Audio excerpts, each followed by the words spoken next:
Let's go. I'm lucid, I'm not losing. This life is one I'm choosing. I don't stop, I keep moving. Just watch me as I prove it. Oh, I'm telling you I never let go. When I'm in a fight, put on a show. I create the life I want now. And no, I never back.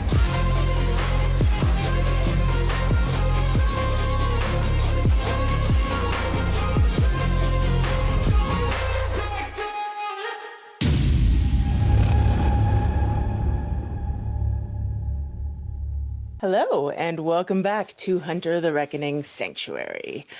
I'm Jen, and I'm your storyteller for this evening. I use she and her pronouns, and I'm about to ruin some lives. Let's see which lives I'm about to ruin. I think Kelly's up first. Hi, everybody.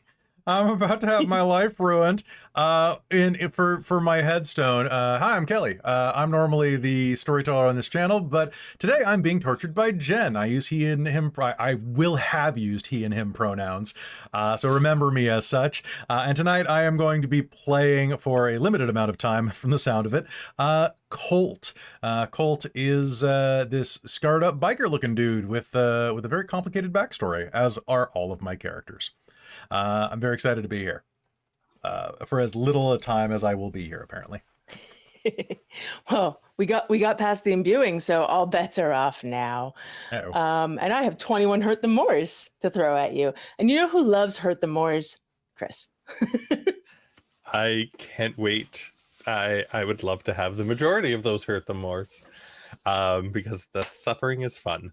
Hi, I'm Chris. I use he, him, and they, them pronouns. And tonight I'm playing Daniel Braxton, our good guy medic who definitely thinks he needs to speak to his therapist as soon as possible after what happened. And yeah, looking forward to continuing this game. I have a feeling that we will be sticking around for a very long time in this game because we're him and he, or the past tense. That's just too easy. Jen's got something much more wicked in line. I know, and I can't wait to see it. Yeah. Speaking of people, I'm going to ruin the lives of. Hi, Traz. Oh, hi. I think that's me. Does that mean I think that's unfortunately me, but hi. I am Trez. I use he, him pronouns, and I'll be playing our judge, Samuel Bishop, who also uses he, him. Though I have a feeling I'm probably just going to be the one that's going to be judged. Maybe. I mean, I was...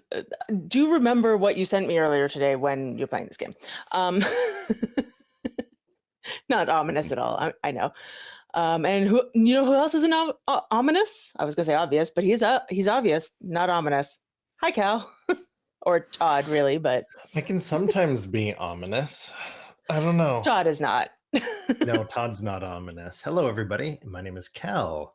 I use he, him pronouns, and so does Todd Breaker. The normal guy living a normal, happy life, who happened to be on the wrong train at the wrong time. But wouldn't you know it? Some guys fell out of a train, so what's going to happen? That just happens, that just happens. Right? Sometimes that just happens.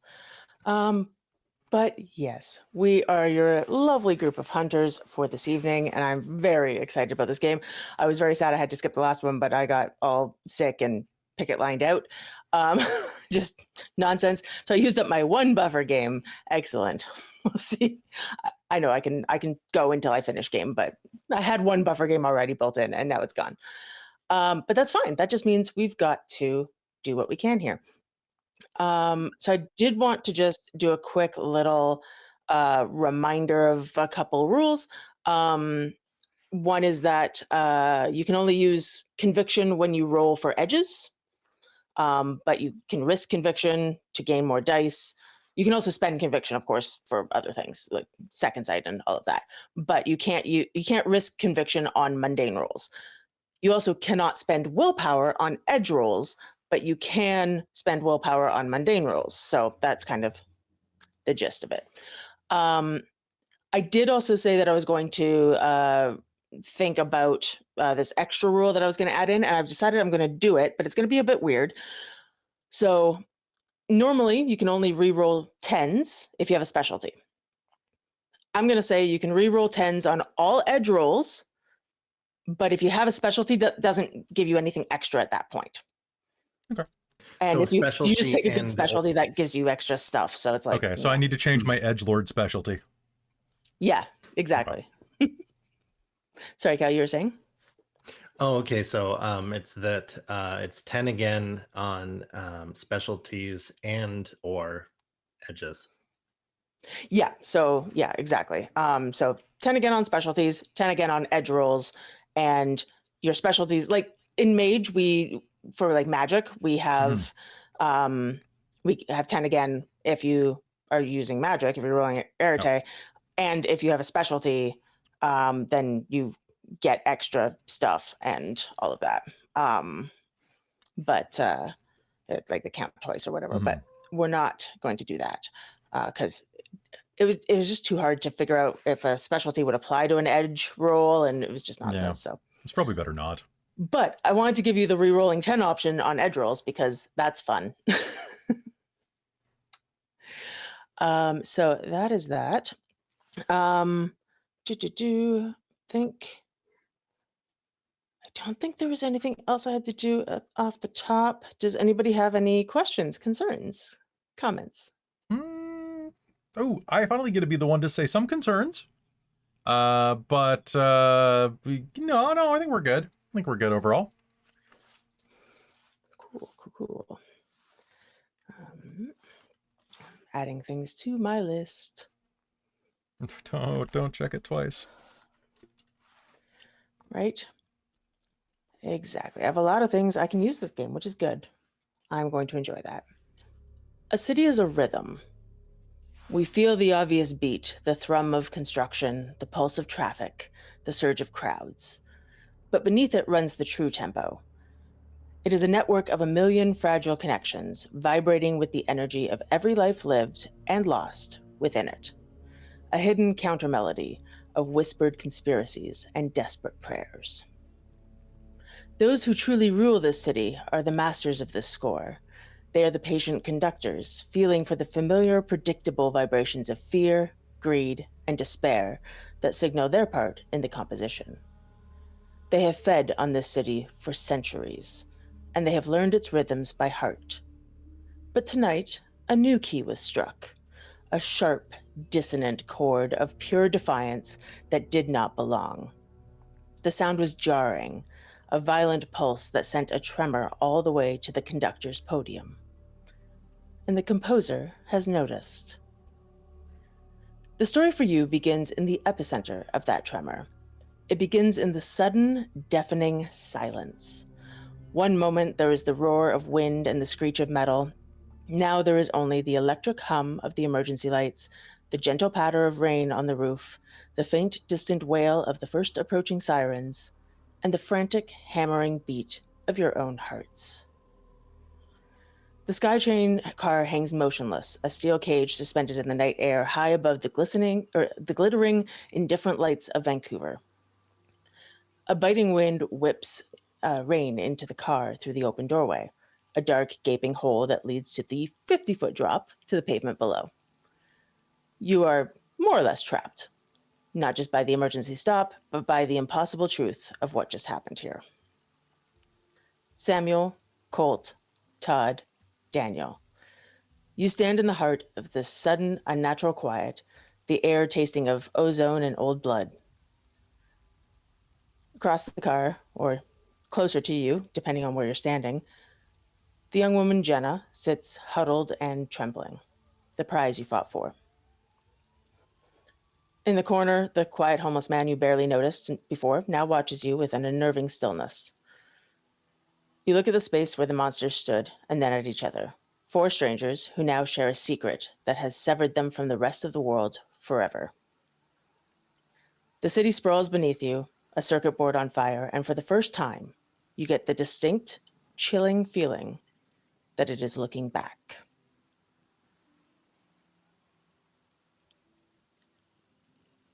You four stand in the car.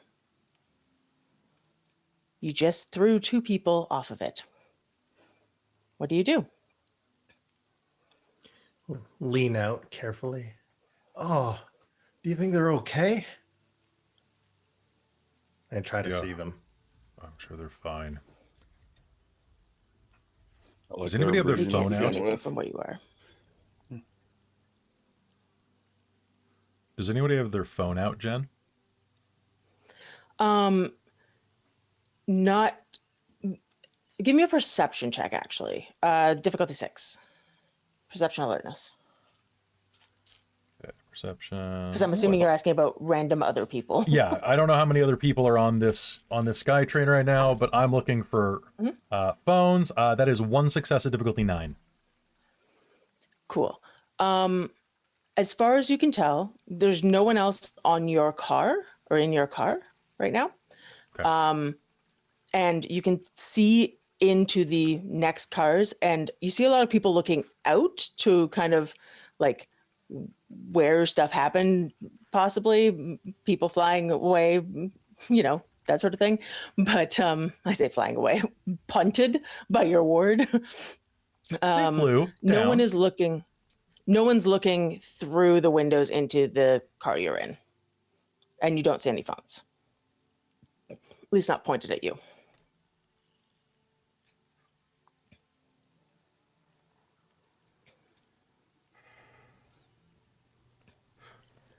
Skytrain. Are there cameras here?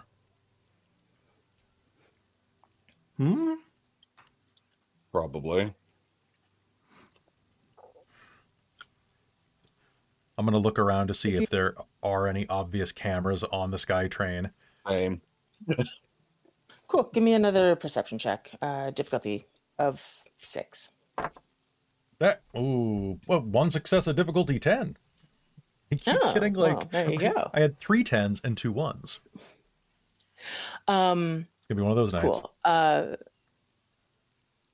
Colt, you see one of those black circles that might be a camera, but might also be a fake camera. And Samuel, you look around, you see that as well, and don't see anything else. So if there is a camera, you either haven't seen it or that's it.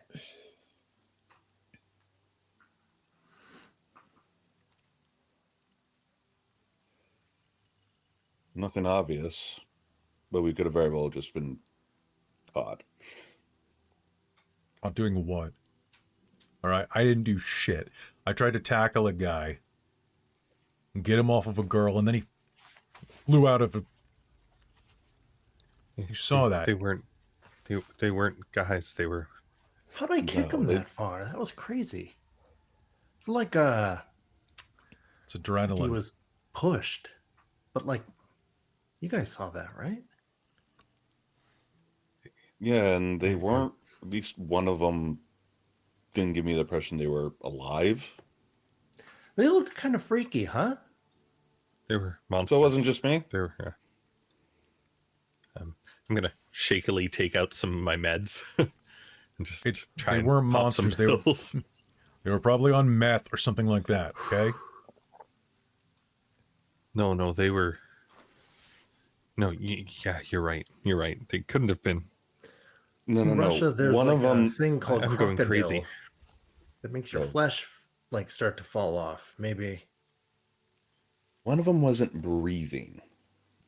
Walking around fighting, they weren't breathing. That's not. I don't know what that is. Well, Last how I did checked, you know? we humans breathe. I don't know how I know. I could just see it. You don't.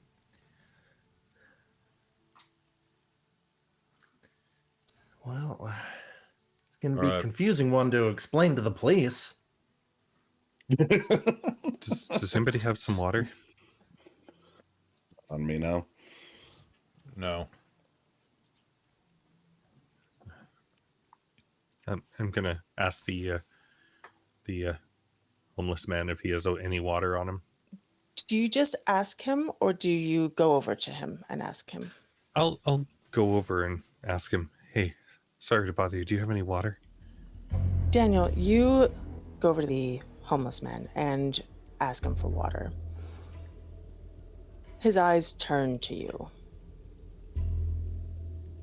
You don't see a homeless man. You see a void.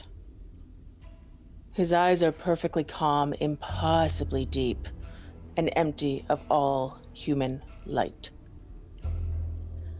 The moment your eyes meet, there is no sound.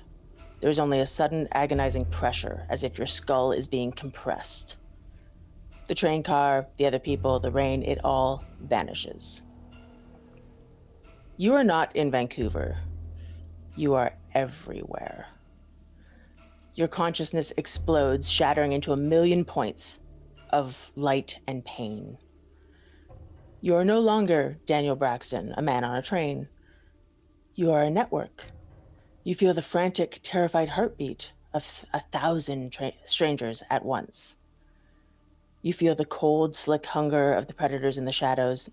You are connected to the city's entire screaming spiritual nervous system, and it is a symphony of agony bursting into static.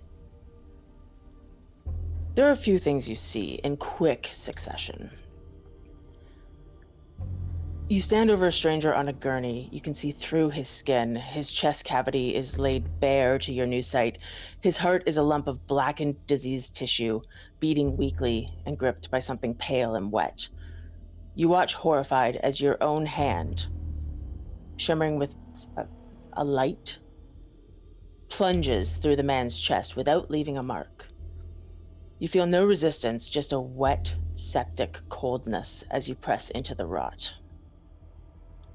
Your fingers close around the thing that squirms, and you rip it out. It's a pale, thumb-sized, maggot-like creature with a tiny, screaming, recognizably human face. It writhes in your grip for one agonizing second before dissolving into black dust. You look back at the heart. It's still diseased, still failing, but it's clean. You are high above the city. There's no streets, no lights. You see a web, a pulsating, living net of black, oily ropes that cover everything. The strands are as thick as bridge cables, and they sink deep into the foundation of every courthouse, every police station, every bank, and every hospital. It's a system of ownership. The strands all pull taut, leading to a single point in the downtown core, a massive dark throne made of shadows and glass. The throne is empty, but you feel the thing that sits there. An ancient, crushing weight, an intelligence so vast and cold, it feels like a mountain pressing on your skull. Then suddenly you're at the water's edge. You watch as a great, slow-moving wave of black filth, reeking of sulfur and rot and ancient blood, rises from the dark waters of the harbor. It doesn't crash, it crawls. An oily, sentient tide seeping into the streets, consuming everything. As the filth touches the foundations of the city, you hear a sound, not with your ears, but in your soul. It is a high-pitched, desperate shriek from the sky. A sound of static and dying light. It is not a command from a god, it is a frantic, terrified plea from something that is losing. The sound hammers a single, burning, white-hot word into your brain, a word that is both a plea and a curse. Purge. And just as you feel your mind begin to shred, your vision snaps. You are pulled backwards at an impossible speed through the burning city, past the diseased heart, out of the void, and you slam back into your own body, the fluorescent light of the train car searing your retinas. You are still on your feet, barely. You sway, Your eyes are locked on the homeless man's. A calm, detached whisper echoes in your skull, a voice that sounds like grinding stone. This is the part I like. The part where the meat learns its meat. It's only then that you feel the hot, wet stream of blood pouring from your nose. You try to wipe it, but your hand is shaking.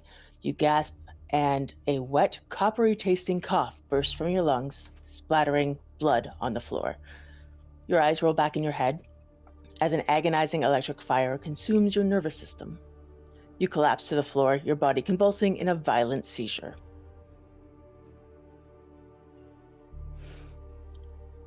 Welcome to Patron 4, by the way. That's your Patron 4. And that all happens in the space of half a second for the rest of you. He turns, he looks at the homeless man, blood starts pouring from his nose, and he collapses in a seizure. The fuck? Hey, what? Hey, Flanders, give me your wallet. Flanders, give me your wallet. Well, I don't much care for wallets. For What fuck's do you sake. need? I need something leather. I'm gonna run over and check on him. Not knowing what he's laying down by trying to rob me for my wallet, I'm gonna see what Daniel needs. Colt's gonna rip his belt off and shove it in Daniel's mouth between his teeth, so he doesn't bite off his own tongue. And hope that his pants are tight enough that they won't fall down. He's That's why you wanted a wallet. Well, what do we do? Do you know CPR? While Colt's doing that, I'm turning Daniel on his side. Yeah, fair. Does anybody have, like, I don't know, medicine or something like that? Just, you can still... Not me. Yeah, you do. Colt medicine does. one. Yep, I'm used to helping people through ODs, or at least... All right, good. Okay, fuck. What just happened? He went to go... Why the hell is he bleeding? I don't know, he was taking pills. Could be anything.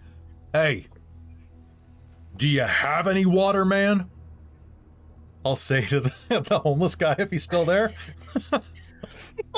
The homeless guy is still there. He looks at you. He looks like a homeless man. And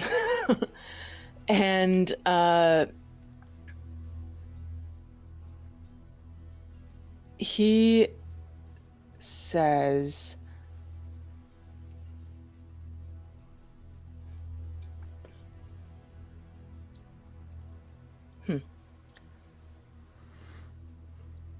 He doesn't answer you, for one. He just looks at you and says, "The doors are open now. They can't be closed again, you know. Not ever." And he stands up and he starts walking towards the open door. I'm gonna put a hand on Colt's shoulder and be like, I think we're supposed to call them the unhoused.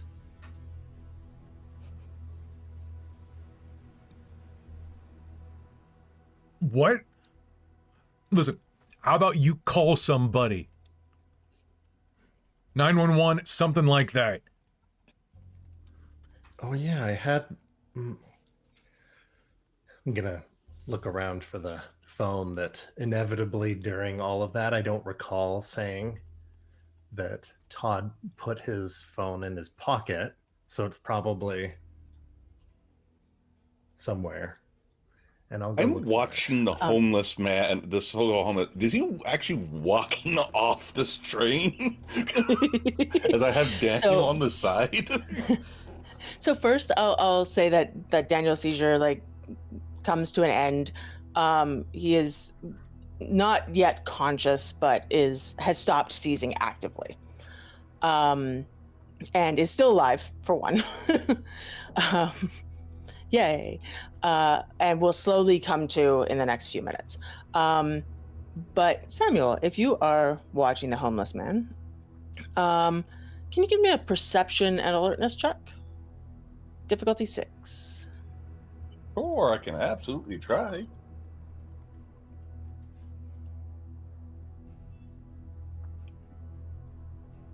One success, stupid one. Cool. That's absolutely fine, because you're at least aware that what you see is in fact what happens as he steps off the train into the air without stopping and is just gone. Not like teleport vanish in the middle. He falls. What the? Why did he just walk off? What did he mean by that? Oh, bang my head because I'm probably crawling underneath the seat, like looking for the... What? That guy just walked off the fucking train. Said that once the doors are open, they can't be... But then he walked off. What the fuck does that even mean? Ooh, my phone. God. We're Assuming just- Todd finds his phone, is the 911 call still open? You trying to make sense of nuts? Let's see. I'm trying to figure out if I'm nuts at this point. Are you walking out the door? Not yet. Then you're less nuts than he was. The 911 call is not still active. It's a dial tone. Like almost like a disconnected dial tone. Like it probably should have hung up on itself, but it doesn't seem to have. There's just nobody on the other end.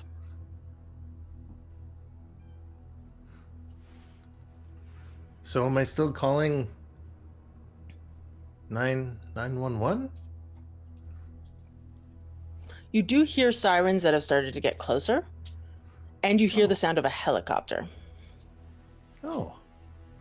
Right. No, don't. I just...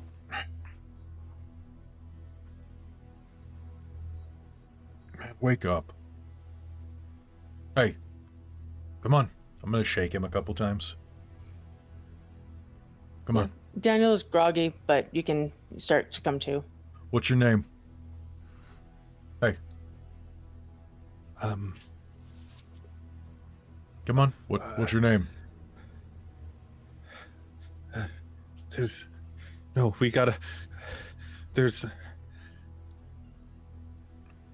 I need your name. Daniel. What day is it? Oh, there's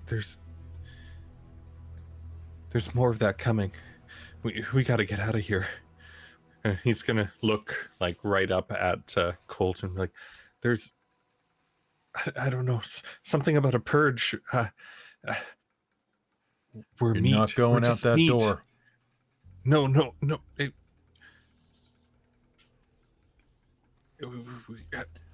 Listen. Oh, Jesus Christ. I help Daniel up. No, Oh my God, my head. yeah, you hit it pretty Where's hard Jenna? when Where's you Jenna? fell. She's Where's right Jenna? over. She's Jenna's basically curled in a ball, like trembling, crying, just in one of the chairs. I'm gonna hold on to one of those rails next to the door and kind of like peer out and see if I can see the bodies.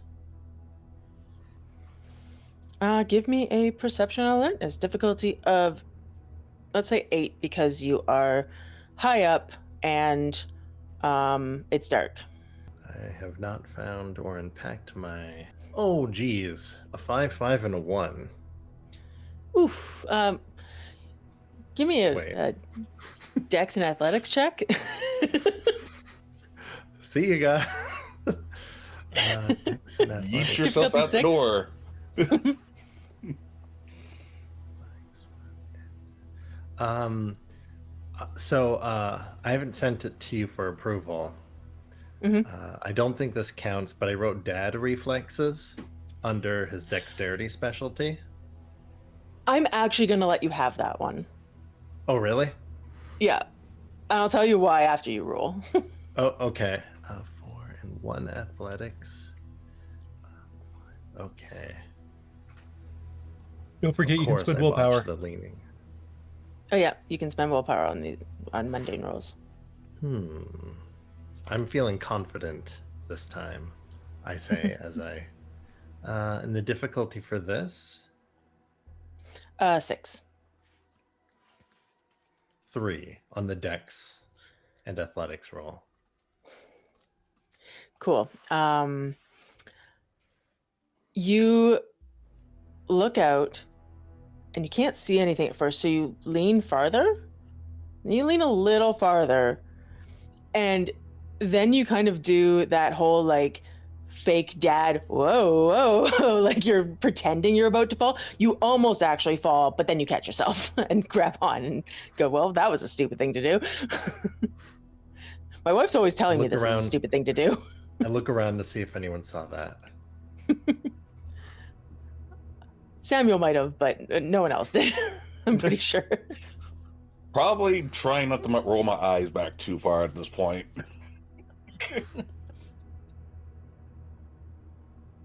I don't. Hey, I don't see anyone out there. Maybe they're okay? Maybe. Do you see a way down? A safe way down? Are there sides to this, or kind of like... I'm trying to picture the skytrain in my head. I think there isn't anything on the sides.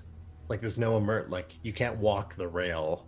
No, it's usually just like a big like concrete like Y shape, right? Or a T shape. Yeah, and it like sits on it, and that's like the train is bigger than the track. Like the track kind of sits. That's what I was picturing in my head. Yeah, at the very least, this part is, yes, because that's what I was going with. Oh, jeez. Give me a perception and alertness, difficulty 6. Actually, difficulty 5 on this one. And this is for you, I think. okay. Yeah. Oh, not the most perceptive here, Todd. I rolled a 1, 2, and a 6. Cool. You can see the you kind of look like you look out again, and there's no walkway that you can see, at least not on this side. There's no real way of getting out, but you do see a bunch of emergency lights starting to converge on your location. And there is a helicopter with a sweeping spotlight that's actually comes down, and the spotlight sweeps over the car. So people are coming. All right, game plan. So we just sit tight and get. You said Daniel? Listen, Daniel. Yeah. You know that girl, the one you were trying to protect. You know her. Yeah, that's. And those guys were gonna mess with her, right? Yeah. It's a good thing you showed up when you did. It's too bad they hit you like that. Damn near broke your nose. Look at the way you're bleeding. Yeah, he got you pretty good there, didn't he? Did they? You know? How do you know her? Please tell me she's not your do girlfriend. I thought his nose started bleeding when he fell down. No, he It got was a delayed hit. reaction. Sometimes that happens. You get hit real hard.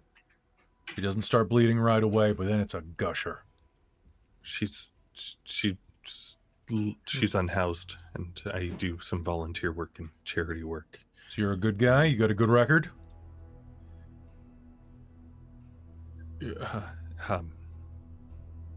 Yeah. You're not a scumbag. The cops aren't going to think that you would No. be the type to, like, help throw people off a fucking train. So It's good you were here I then. think it'll be pretty easy to tell that this wasn't from trauma.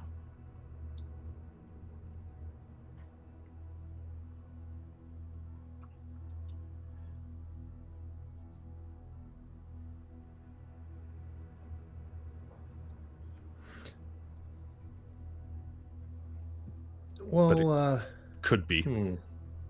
maybe I'm picking up something. Maybe I'm misjudging the situation here, but feels like some of you might want to leave.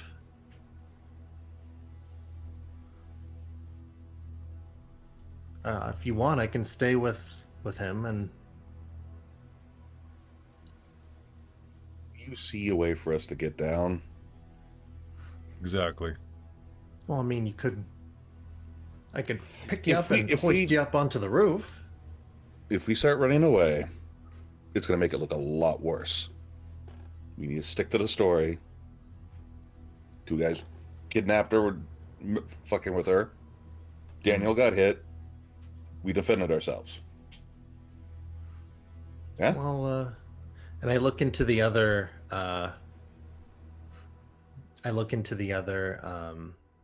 Cars. Car? Yeah. And just try to open that door. Like See the if door we can just- between. Yeah. Yeah, you can give that a shot. I don't know if they. I mean, I'm sure they open somehow because the actual door is there, but like, I don't know how that. Yeah, you can. works. I think you can pry them open. You can probably force them open in like Yeah. this type of situation, right? But they're not like Oh, wait. connected. There's usually a release next to them. There's Oh, usually like an yeah. emergency, like it probably sets off an alarm. Well, probably not right now. Well, but I think there's like a handle Right. or a switch that like disengages them. Yeah. So Maybe. I don't absolutely, Todd. You see a release next to the door. Probably could open it. You all also hear the sirens pull up right below you, and a extra long like fire truck ladder slams up against the floor of the open door, and you can hear the wobbling sound of the ladder as somebody climbs up it. Do you pull the release?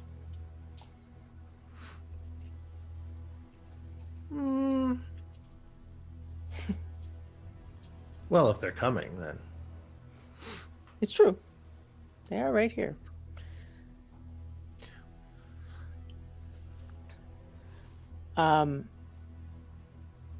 You see a fireman's head pop in.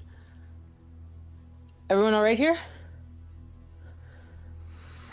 We have two injured. All right, we'll get some paramedics up here. Well, the transit cops want to come talk to you all, but nobody in this train fell. Like, we know, obviously the door's open. Nobody seriously injured. Nobody dead. You see anybody down This guy there? looks young and perhaps not as he's a little more uncouth than some of the others might be, but. Nah, man, I stepped out and hopped back in. Like, went out for a beer. Do you see somebody down there? No, it's just All good, We- man. Thanks for the help. Seriously. yeah, all right. This is a freaky and night. he's gonna climb into the car. and secure like the top of the ladder so that the non-firefighters can climb up. As they're doing that, Colt's going to turn around and say, they don't see anybody down there. Don't That's mention Todd. anybody falling until they do. Just kind of eye Todd and just kind of glare at him. Todd? I'm gonna wait. Let me see if Or- I'm I don't know his naive. name. We don't know his name, but that's who I I'm don't know his glaring name, at. but- I'm not naive. I'm trusting, but honest to a fault, and a bad liar. Let me think. Trusting. Just, Okay. they asked, did anybody fall? Just say, do you see anyone down there? Don't answer, just ask a question. Okay, buddy?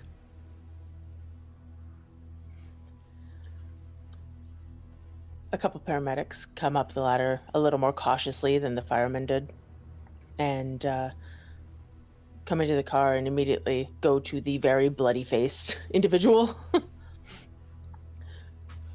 you tell me what happened? Starts checking you over. I don't know. I think He had a seizure. I had a seizure. Yep. And Okay. Have you had seizures before? Shining lights in no. your eyes and no. okay. Well, sometimes traumatic events can trigger those. So I'm just gonna get you to sit tight here, and we're gonna figure out a way to get you out of here. Okay? And his partner moves on to Jenna and tries to not like force her to interact or anything. She's basically catatonic right now. And he goes, he talks to her softly for a minute or so, and then looks over at the rest of you and goes, "Is she with any of you?" He's with the gentleman here. Moment he started a seizure, she seemed to freak out a bit. Okay. Okay. It's okay. We're here. We're going to take care of you now. Talking back to Jenna.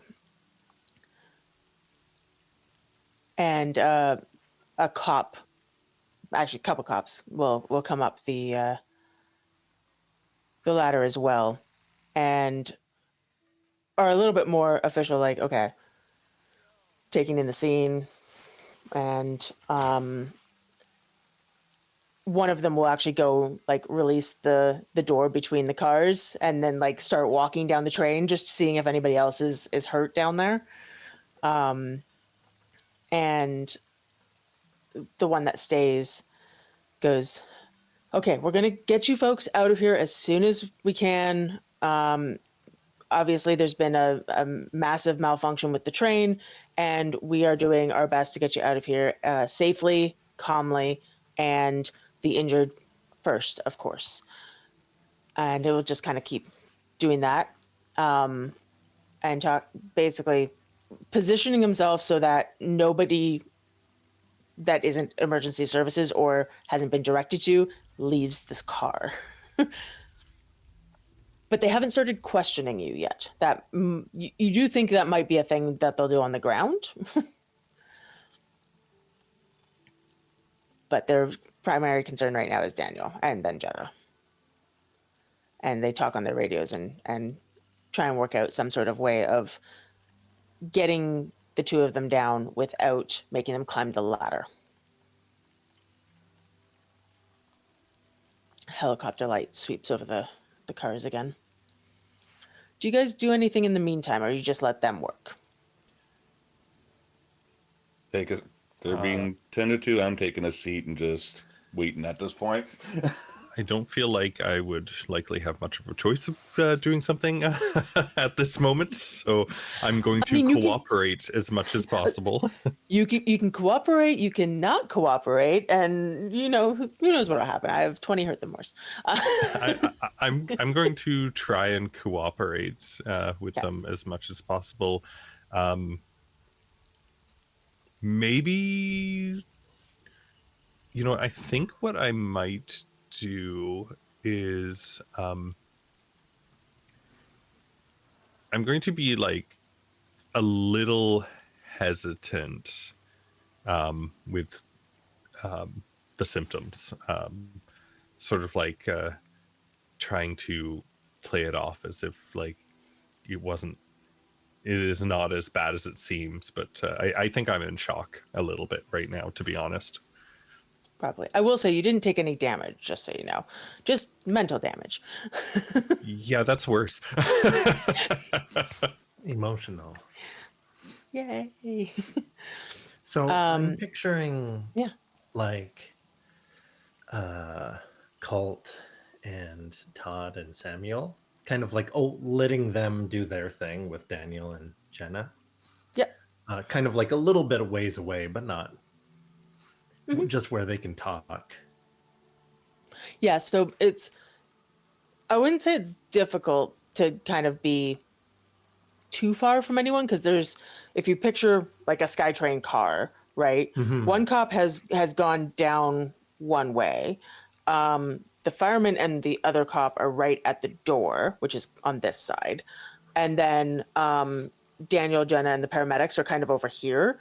So like you could kind of huddle together close, but it'd be hard to have a full conversation. You can Right. say some things, but if you're trying to be circumspect, then it might be difficult. But nobody's really like paying attention to you either. Mhm.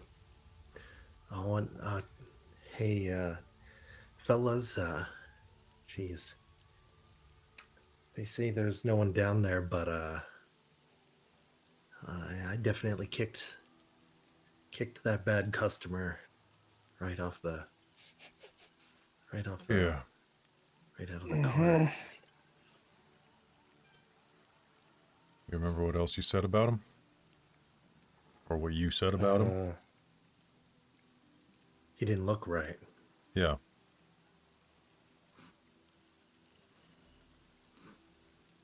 Like he was huge and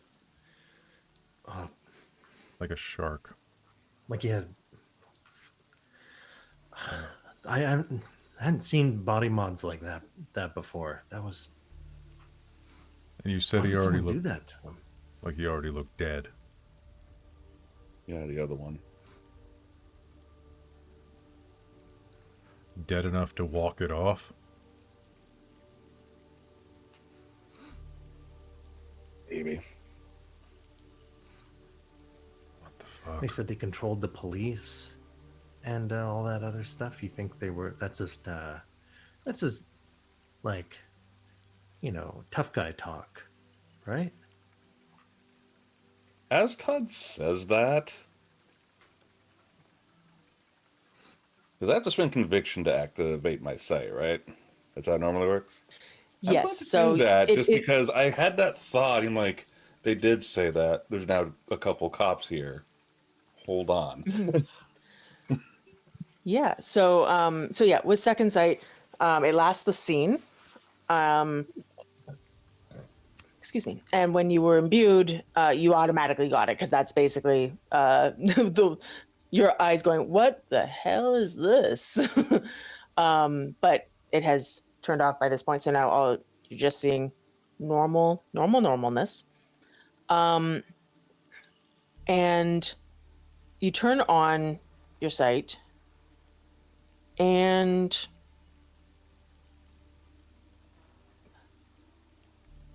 give me a perception and alertness check, actually. Difficulty of 8 for this one.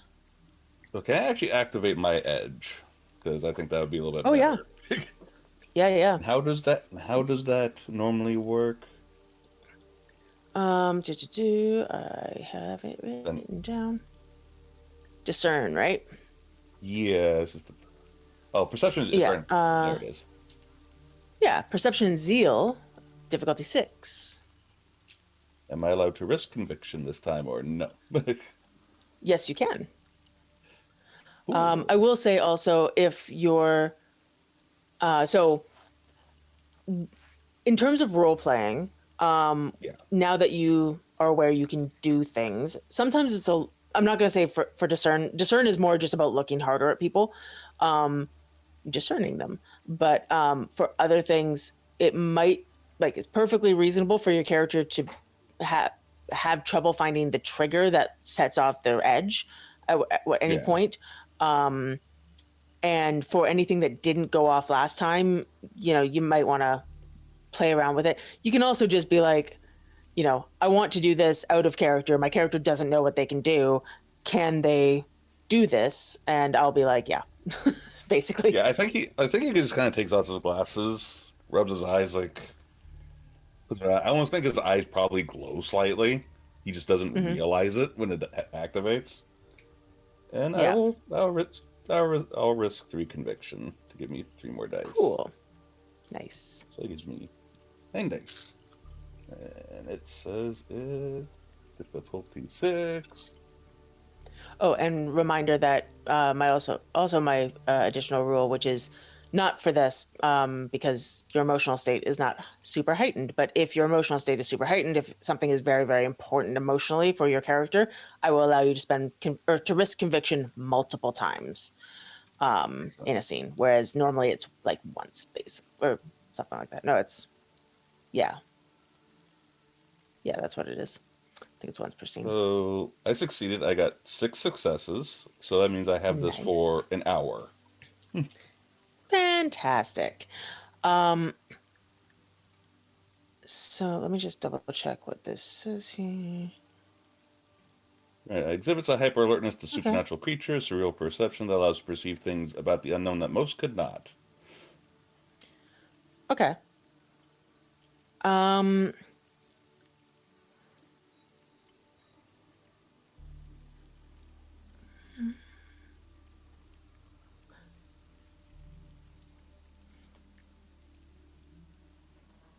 All you see actually some very normal humans.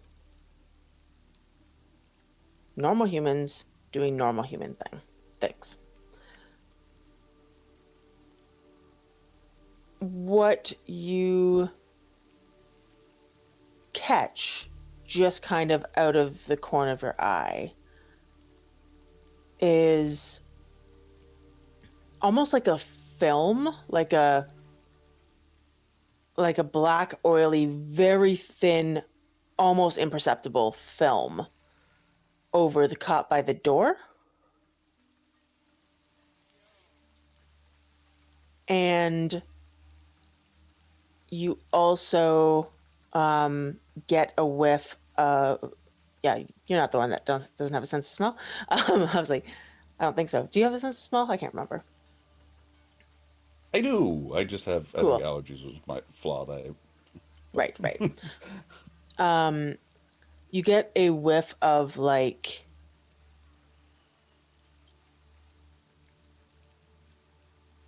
wet dog, but it's not anywhere close to you. It's very, very faint. It's like maybe somewhere else on the train.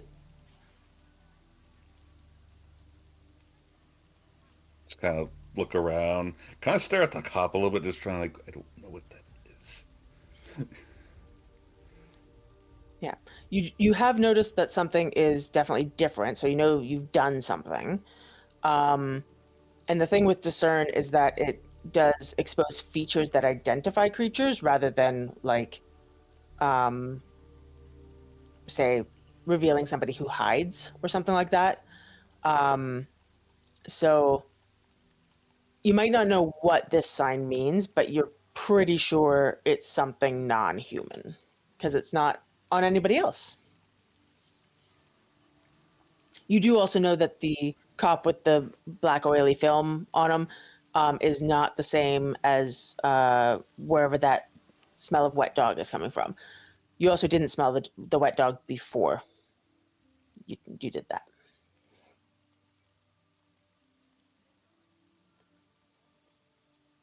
I just kind of pull up my phone, like I'm just searching through it and just kind of type in a note saying there's something different about that cop and just kind of put it in front of Todd and Colt's, just in the perception so they can read it.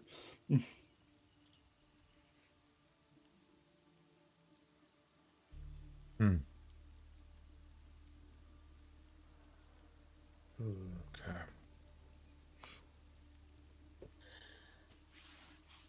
And you wrote down what you saw? Yeah, like I'll say cop, black film, no idea what this is. The once I know you read it, I clear it. I'm gonna turn and like stare at the cop, seeing what the heck he means.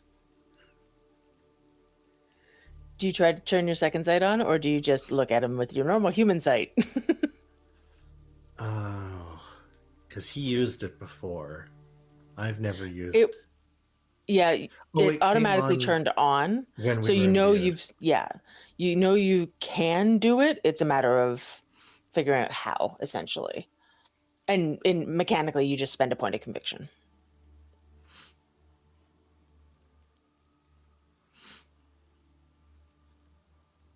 I don't see it.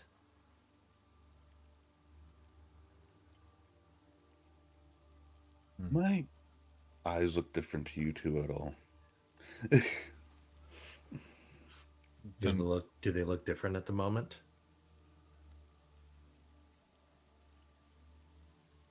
I'm just double checking. Yeah.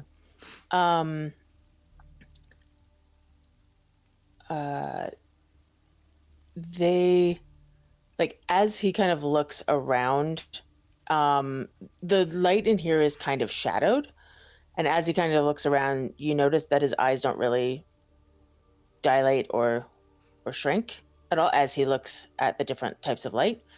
Beyond that, no. But Samuel, your glasses are hurting your eyes right now. I take them off. I don't know if they look different. I never really looked deeply into your eyes before now. Do you guys know each other outside of, the train? Oh, no, Todd Breaker. Nice to make your, well, still nice to make your acquaintance, even though it's a weird night. Yeah, it I'll is. put up my hand. Colt Burton. Colt? Samuel Bishop. I'm just kind of studying my glasses. I put them back on and take them right back off. Your eyes look pretty normal, man. Something's different. Did you get hit too? Yeah. Glasses hurt. You normally need these. Wait, why can't I see so well? You can hear the paramedics radio chirp, and Daniel, you can hear more clearly over it that they've gotten clearance to bring the helicopter in to try and do some sort of like aerial removal from the train and like down to the ground sort of thing. Is that really necessary? We can't, in good conscience, get you walking down the ladder. If you have another seizure, you could fall, and we can't be right next to you. So, in order to get you down to the ground safely, yes. Sorry for the hassle. It's okay. It's our job. How long has it been since you were one of these? Probably, I would say maybe, let's do about a year and a half. Okay. You know the older of these two. He doesn't seem to have recognized you. Possibly all the blood and just, a year and a half of changes and not expecting to see somebody you know necessarily in this situation. But he's obviously the mentor of the two and is kind of talking the other one through like this very strange situation that never happens. So it's a great training opportunity. And his name is Travis. But it's up to you whether or not you want to explore that.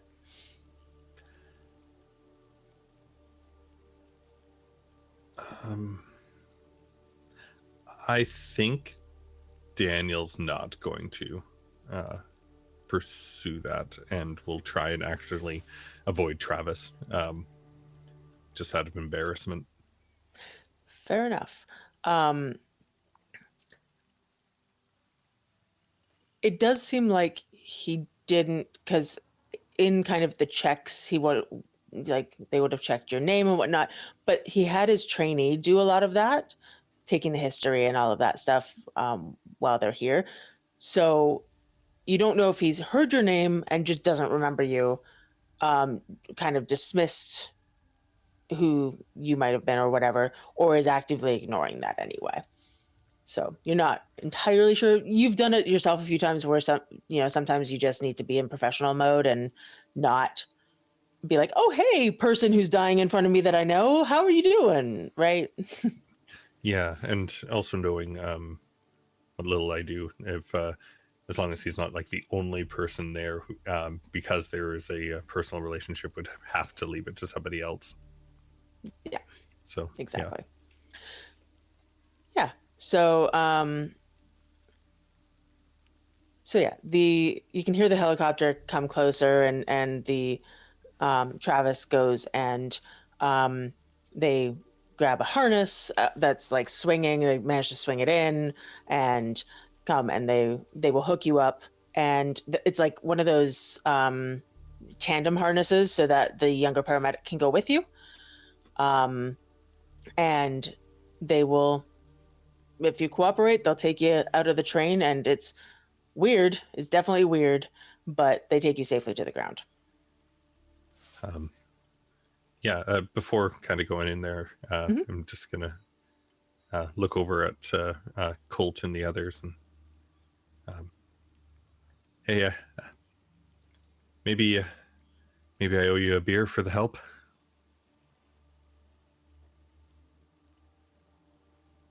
Sure you should be drinking right now? Oh, not anytime soon. Once, but I'd like to say thank you anyway, once this all kind of blows over.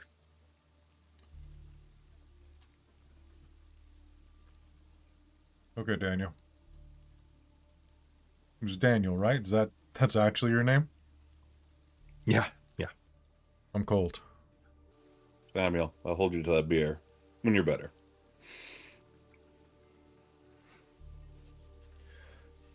It's Todd. Hope you feel better soon. Yeah. Do me a favor and keep an eye out on her, and I'll point to Jenna. I don't know.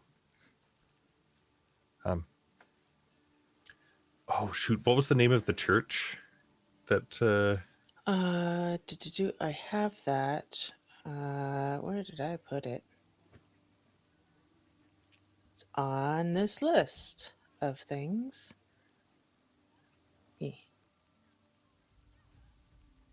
It's First United Church at 320 East Hastings. Do you think maybe you can, if you can, see if she can, make it back to the First United Church on Hastings? Before anyone can actually answer, Travis will chime in. She's coming to the hospital, man. She's in shock. Yeah. She has not said anything and is basically just catatonic right now.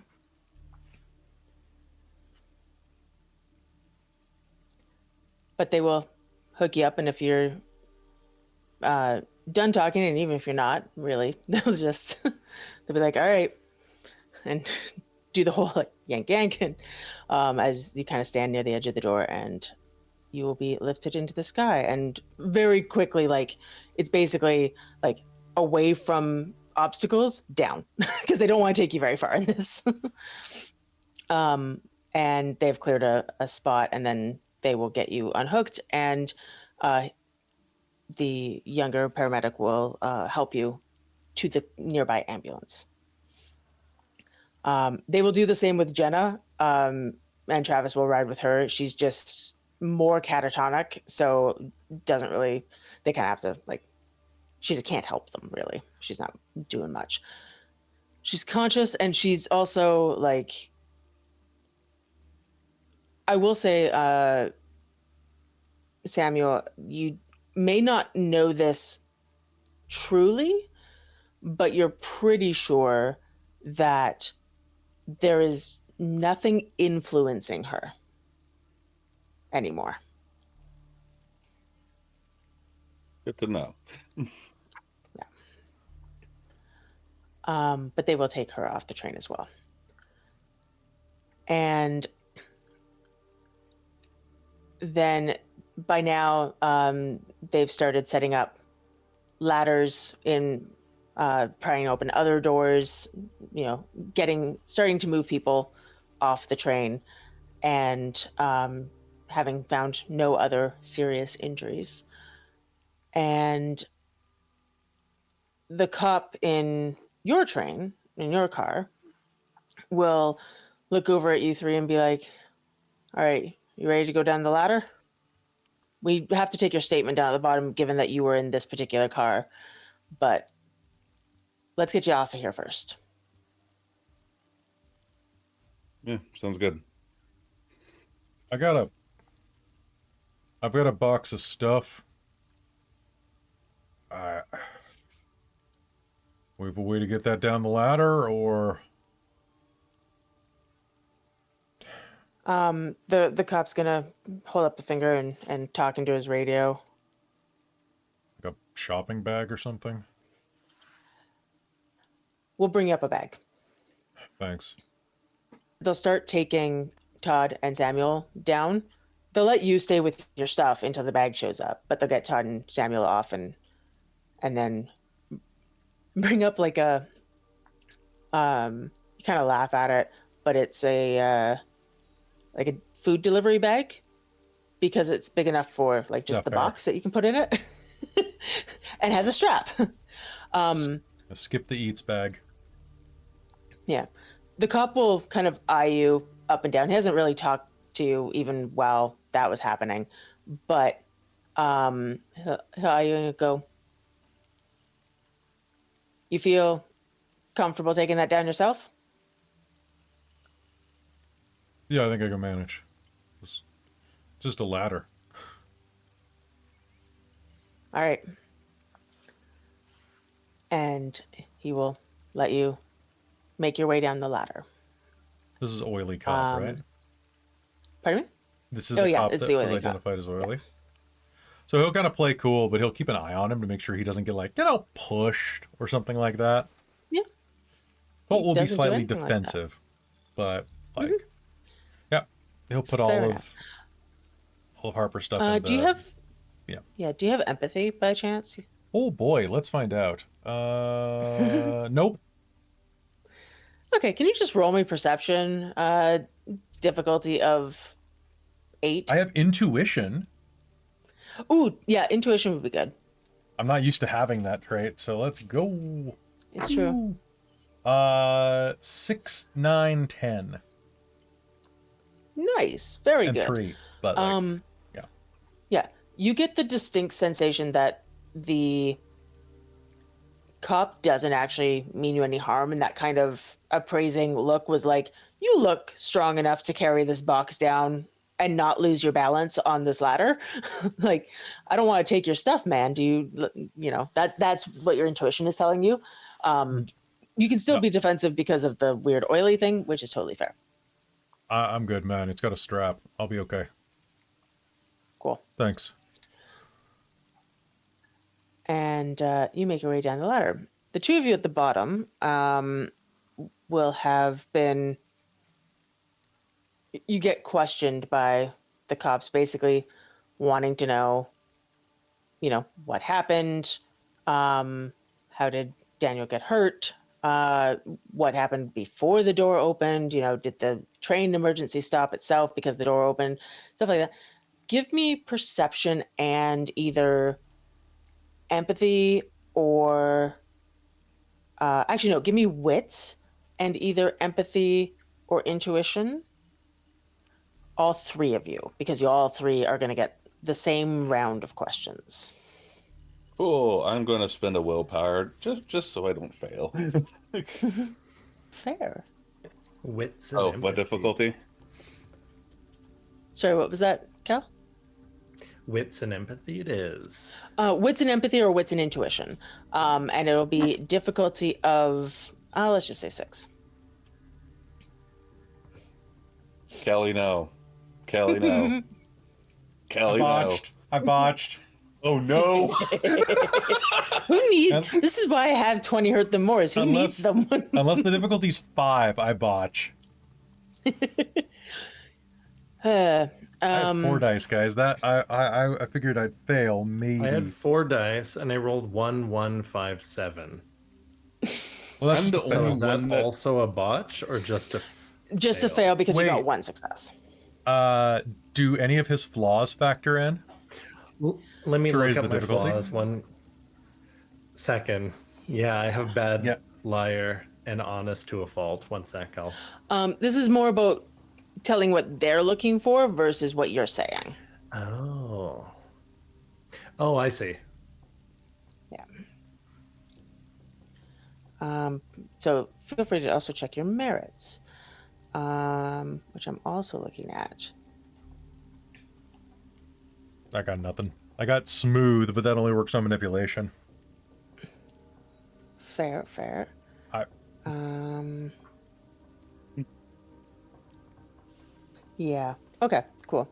So yeah, Todd failed, Colt botched, and Samuel got 2. Fantastic. So let's see. Todd, you just answer the questions, and I'm guessing because of your multiple flaws, that you just answer their questions. You can tell me if there's a sort of spin you're trying to put on it, but given your flaws, I don't know if I don't have the write-ups for your flaws, so I'm not sure exactly what they apply to, but bad liar, honest to a fault, and trusting, I'm assuming. It's just... Yeah, those are... Yeah, you do notice, because you've seen this look a few times, you don't know exactly what it means, but it's the like, all right, kind of like writing down what you say, wondering if you have a head injury. sort of look at you. And and he's separated from the others, Oh yeah, everybody got separated. and it's an officer taking it Yep. down. Well, yeah. Okay, well, to tell you the truth, there are actually 2 other fellows on that up there. Uh-huh. Two more? And one of them looked like my buddy acquaintance said one of them was dead, but the other one I got a closer look at, and he had like shark teeth, creepy eyes. Like, it took 2 of us to kick him out. And You kicked him here's the out. thing. I thought I killed him, all right, but I took a gander out of the car, and I didn't see anyone down. Well, look, no one's down here. Okay, I think I've got everything I need from you, sir. I just want the paramedics to take a look at you before we let you go. Just yeah, as of course. a precaution. Yeah. He takes you over to the paramedics. Did not write a word of what you said down. Probably thinks he's just nuts. Uh-huh. Did you get the part Or with the no, shark- but he's shark so teeth? straight-faced about it, they probably think he's trolling them. Like, that he's fucking with them. But have to Or check he's for so head injury straight-faced, just they in think case. He's Yep. Right. The other 2 of you get the same kind of batch of questions, what happened before the train stopped, how did Daniel get hurt, all of these things. And if you give them semi-plausible stories, you don't even get checked for head injuries. Why do I So there's have that. an injury? 1 second, I am injured? Oh, you automatically take unsoakable bashing damage whenever you use demand. Oh, that's what it was. Right, yes. So I guess I am hurt? Technically, A little, but Mm-hmm. you hurt yourself, basically. That's what Yeah. happened. To see if you could feel. Oh, Stop hitting yourself. Stop hitting. Cool. They will eventually release you all. Well, the three of you. But we'll come back to that in a second. Actually, no, we won't, because I want to do this other thing first. But I will say that, Daniel, you do get loaded into an ambulance, and you do get carted off. Jenna is in the same ambulance, because she's not visibly injured, so they're not making her like lie on a gurney or anything. And she also she's unclenched now a bit, simply because they had to for the harness. But she's kind of staring into space and still hasn't said anything. And actually, before I move on to the rest of them, give me a perception and alertness check. You specifically.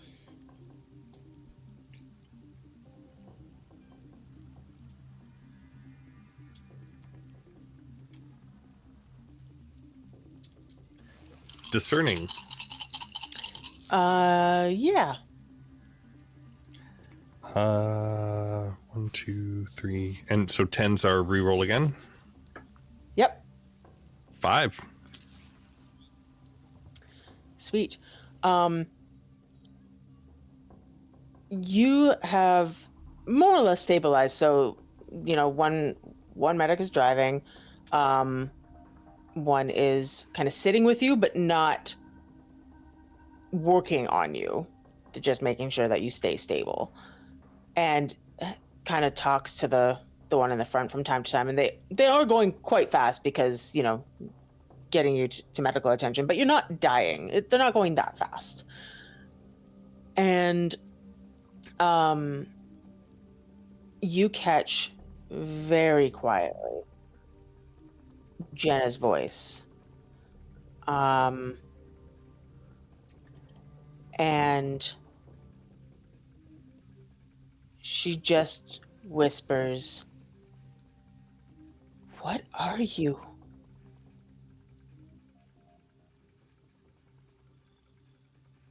She whispers it so quietly, it's like she's not expecting an answer back, but you do hear her.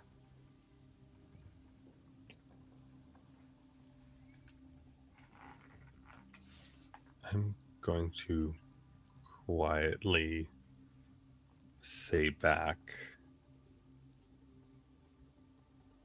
I don't know anymore. She just kind of nods. You okay? Stay close. If you can. Try. And she I'm glad will you're safe. She will kind of huddle back into herself as the paramedic turns back around to check on you again.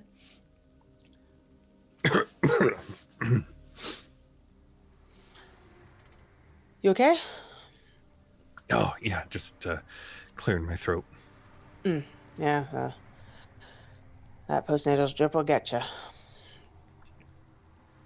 He just takes your pulse and makes sure your vitals are still good. We'll be there in 2 minutes. Tops. Yeah, no, I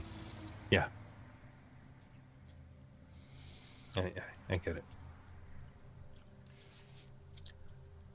And we'll go back to the three of you under the skytrain as the people are milling around. Others were released much faster than you because they were further away from what seems to be the accepted story of the train malfunctioned, a door opened, and so therefore the train emergency stopped.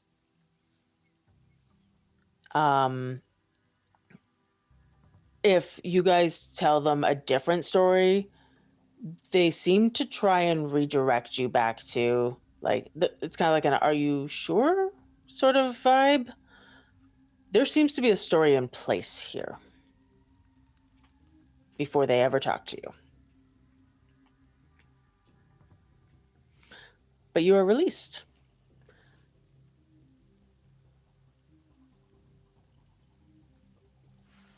So, question. Mm-hmm. Do we get the impression that they know more than what we think?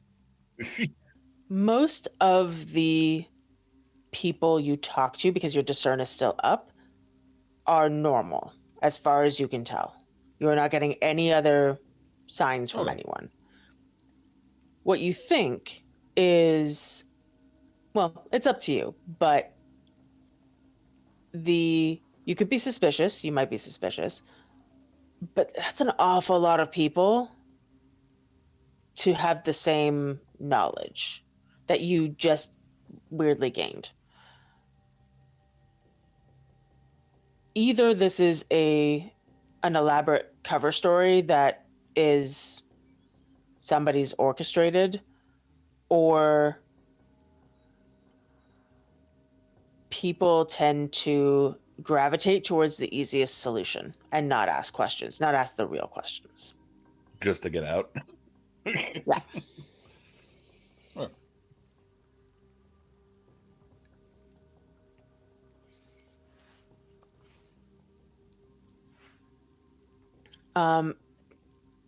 Before you three do anything, give me one more perception and alertness, difficulty 8.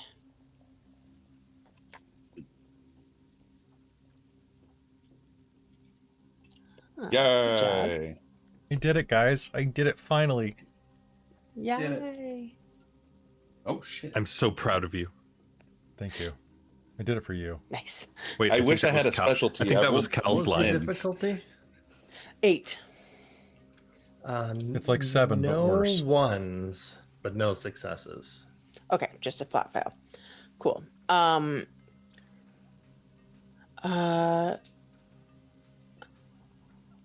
Colt, you won't see this. But you do see as you won't see the thing I was going to tell Samuel, but you will see that as the crowd disperses, there doesn't seem to be any sort of panic around. Like it seems very run of the mill. It seems very more or less organized. Like this thing might have happened before, or just a bunch of emergency personnel very trained to do their jobs. Samuel, as you look around, just as everybody's kind of starting to disperse, you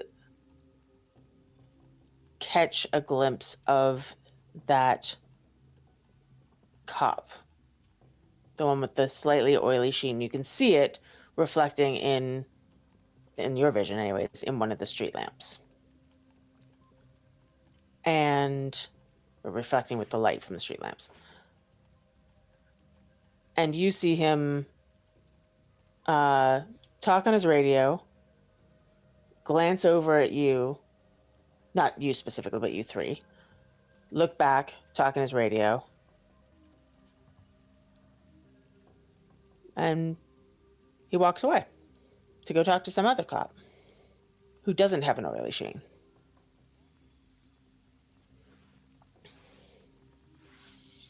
Weird. I'll mention to the two of them, let's just watch our backs for a little bit. He said something on the radio while looking at us. Would you hear what he said? Too far That away. Cop with the quiet. weird. It's that cop with that weird. The image. I don't. Okay.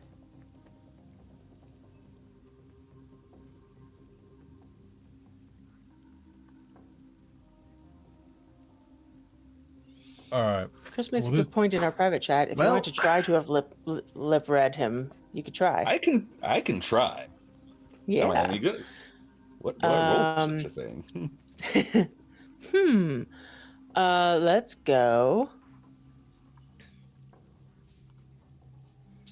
I'm gonna do a weird one. Perception and wits.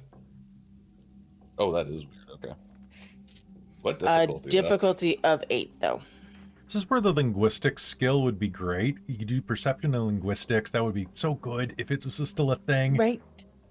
Uh, Yeah. I'm gonna use another willpower. So difficulty 8. Sure, yeah. Do it. Dice, how dare you? The willpower is my only success. One took away another one I could have had. Okay.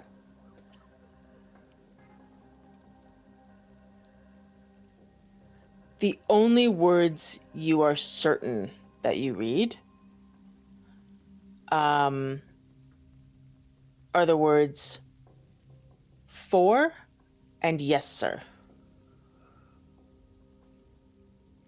You said, "For yes, sir." And There were several other Oh. words in there, but that's That's what what- I could that's what- catch anyway.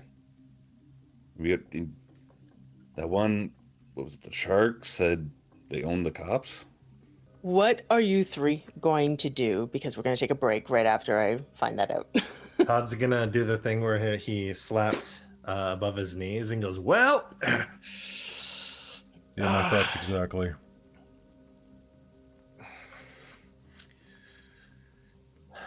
time to get home." But All right, let's trade numbers. well, fellas, yeah, there's. Did they copyright anything you guys said down? Like they seemed like nice folks, but like I mean, yeah. He I didn't think give. he just took my name and Yeah, he didn't care about anything.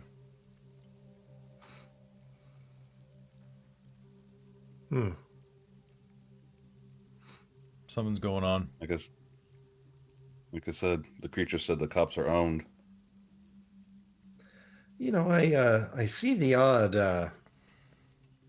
like the odd thing from the corner of my eye here or there. The eye is playing tricks on you if you haven't had your coffee in the morning, but that he was it's like bigger than like him. a bite out of Colt. It was like it didn't even have a neck. It was Thanks for not letting him. and I thought I would like he definitely flew out the window with that energy you had, and Let's hey, the cops can. you're right, yeah. Not here, man. Like, you know what? Maybe when Danny's feeling better, we can go get that beer. Or Yeah, soda or whatever you drink. And I'll just give them my electrician card.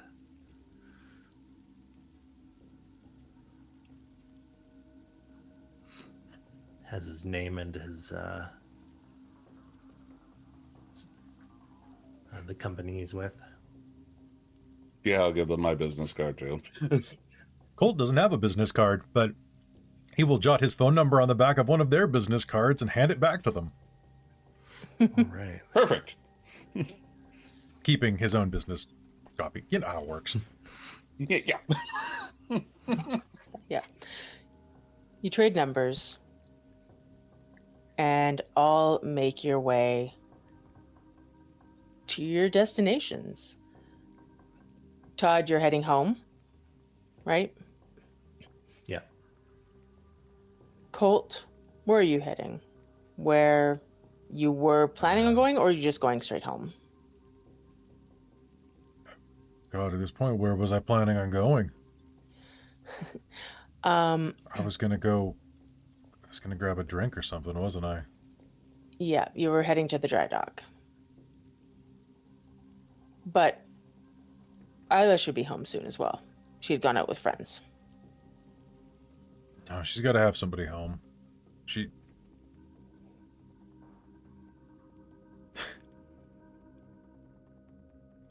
He is going to rationalize it as he doesn't want his daughter to come home to an empty house, when in reality, he does not want to go home and not see his daughter after this day. Yep, fair enough. But he's going to rationalize it in the macho, like, dad way. Yeah, you hug the box of your late wife's belongings close.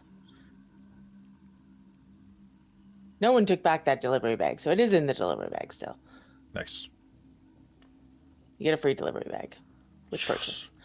What did I purchase? And you start to make your way to another route that will take you home.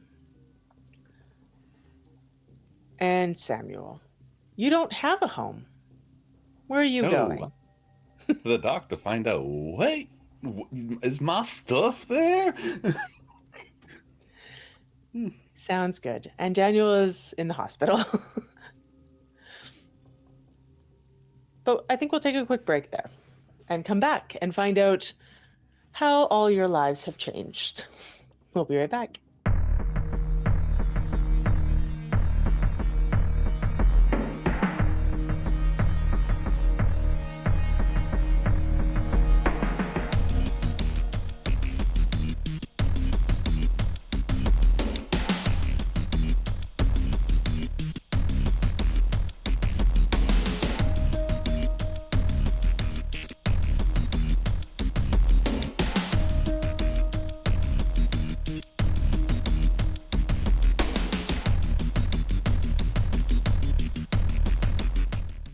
Hi, we're back, and we'll talk to Jeff for a bit. And I heard there's a raid. There's a Hi, raid. raid. Raid! Raid. Ja, ja, ja, ja, ja, ja. Excellent. How are folks? How are folks? We'll talk to you guys for a little bit, and then get back to it. But you good? Oh man, I'm good. I'm good. I'm still sleepy. reeling about like that weird ass fucking seizure vision. Holy crap, that was amazing. I was half expecting you to probably have like a heart attack at that point. I was just like, something bad's going to happen if there's I was all. just like, oh, this is how I go. This is how I go. You gave me Patron 4 to play with. It sounded like it would be a lot of fun, and I was not wrong. And it is. Yeah, it's not wrong. It is your type of fun. Yeah. What's funny is I didn't really need to, but I kind of, I'm going to call it, I preemptively spent a hurt them more to make that worse. Because I designed it as it is. But then you just immediately like did the thing I needed you to do to trigger it. And I was like, oh. Because I was just going to use a hurt them more to make you do I was it. like, okay, my main concern is like Jenna right now. And I was like, maybe we need to get her some water, like get her hydrated. I don't have any. It would have been on my bike. None of these other people do except for Trazelta. That bastard kept his water. And so I'm like, okay, you know what? There's somebody else here. I'm going to ask if he has some water. Like, got to take care of somebody else first. And then it was like, oh, well, this is the thing. That happened quickly. Man, it's like I keep thinking about it, Jen, as like a pit trap in the woods where you're like, okay, you got to build the hole, like you got to dig it, and then you're supposed to like cover it with leaves and like all that stuff. But instead, while you're gathering the leaves, Chris just belly flops into the hole anyway. And you're like, well, yes, right? I wasn't ready yet, but okay. Good. This is like pushing the red button before I've put out the red button, Chris. Okay, that wasn't even installed yet. An obvious Classic red button. Chris. This wasn't. No, it this really wasn't. This wasn't an obvious red button. In fact, You know like if what? anything, All buttons are red when you're wearing rosy glasses. So when people like we answered the call, but when people are exposed, they don't as hunters. I totally thought that this gentleman was like outside of character was going to be one of those. I thought he was going to be our mentor. Didn't answer the call. I thought it was going to turn out to be Donald Sutherland from teach us Buffy how the to Vampire fight. Slayer. See, I thought he was going to be like Whistler from Blade, Same character. based on Yeah. the description. Oh, see. Yeah, what do they call people who get Bystanders. exposed and turn their back? Bystander. Yeah. So, but they can still possibly be helpful, right? And so it's like, okay, you know what, this guy's a bystander. Cool. Like, you know what? Let's all trauma bond over this terrible thing that happened. No, my God, no. That was beautifully You terrible. didn't trauma bond with the hobo? Why The not? unhoused are people too, Colt. Yeah, but that isn't a person. You bonded. You bonded Yeah, that was not a person. and had this is where trauma. this is where you say non-humans can be unhoused too. Non-humans can be unhoused too. It's a Venn Colt. diagram of people who are Wow. unhoused and humans, Kitty. and it's like there's like not, it's not a circle. It's like there's an overlap. Right. But that does mean that there are will- non-humans with houses, so that's good. That's true.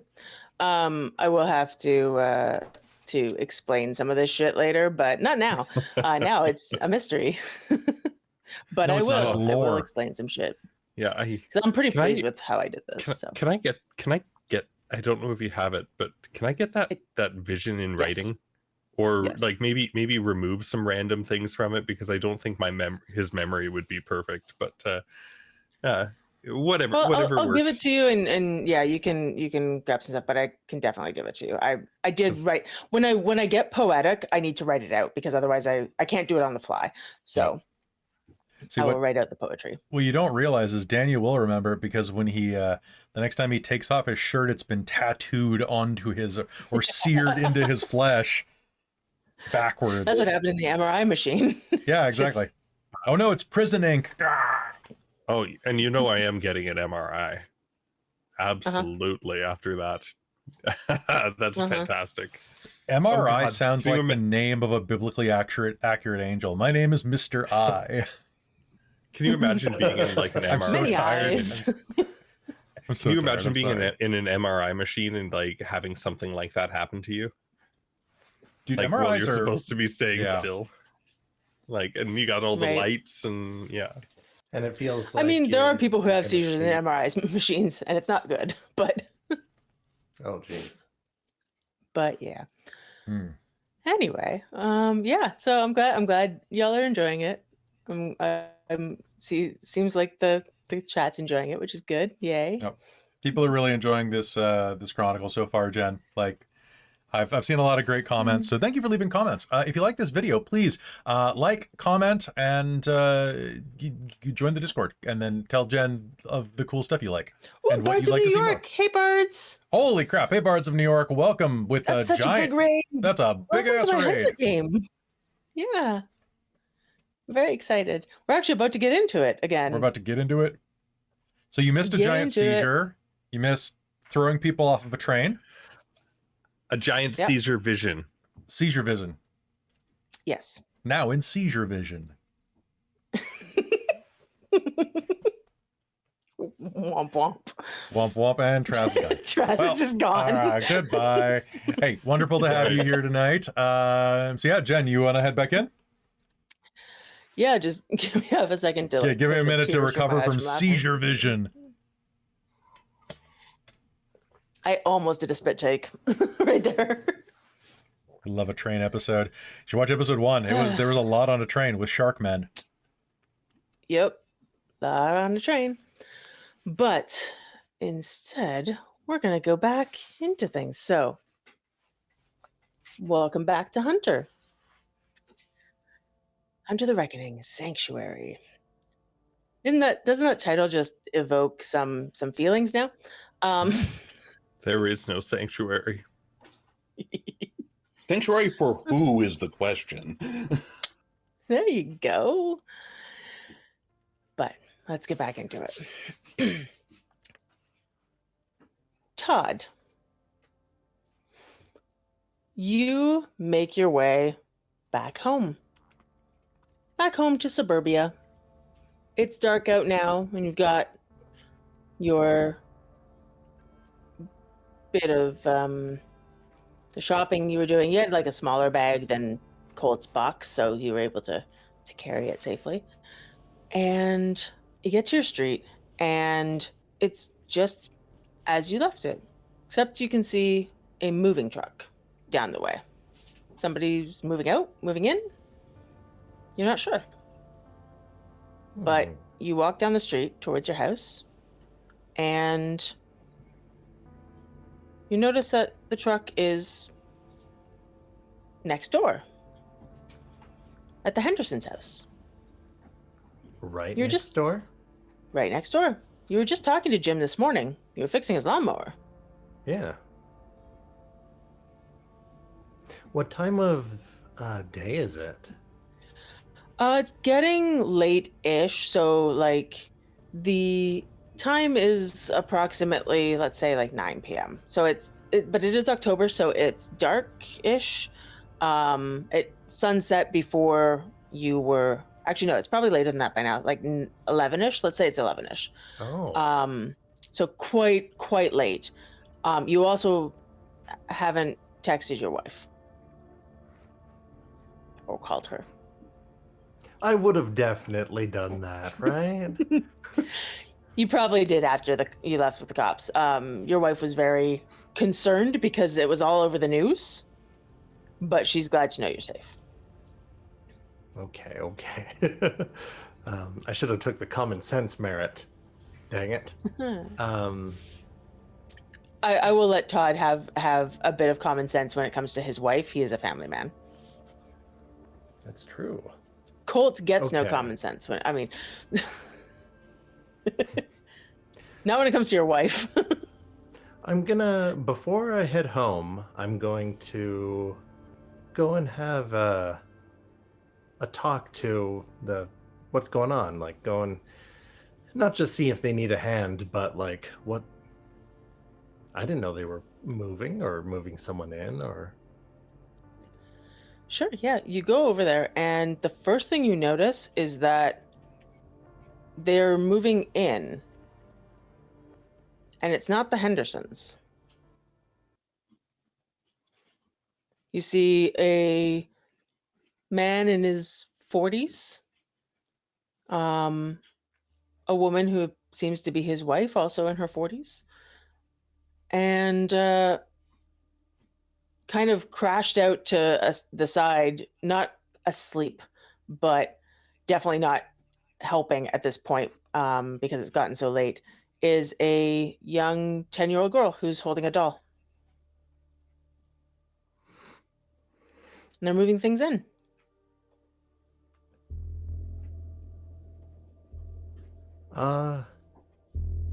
Hey there, I guess you're the new neighbors. You see the man lean out of the truck.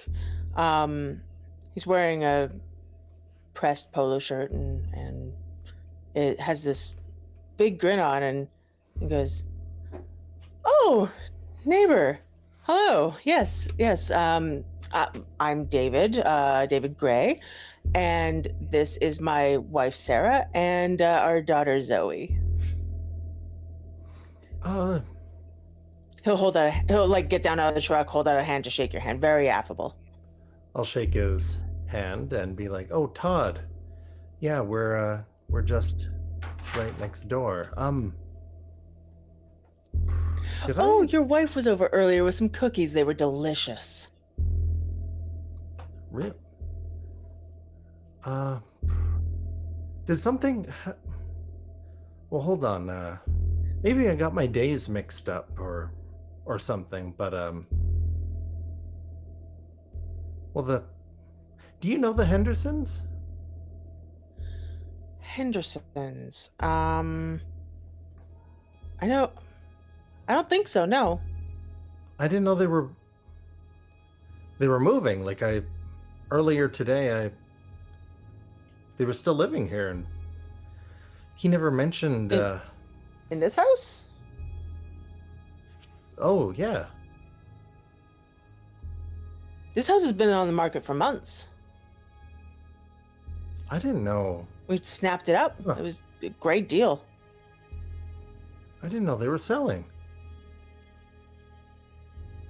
Oh, were they the quiet types? Maybe they just didn't, talk a lot about what they were up to? I don't know. I've had neighbors like that. I'm gonna look to see if the lawnmower is still in our yard. It is not.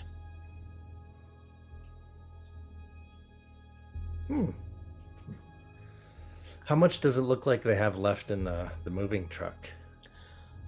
Just a few boxes kind of at the back. It looks like they've gotten all the big stuff in, and yeah, they're just down to the end of it. Well, it's late. Nothing much to help you there with. Almost done. We can return the truck tomorrow, thankfully, though should have probably tucked Zoe in a long time ago. And he looks over at his daughter with just a soft smile on his face. About 10, 11? I've got an 11-year-old. Well, 3 daughters, but youngest She's is 11. 10. Wow. We're so glad that we can be in a neighborhood with such a wholesome family. Our little one has been dying for new friends to play with.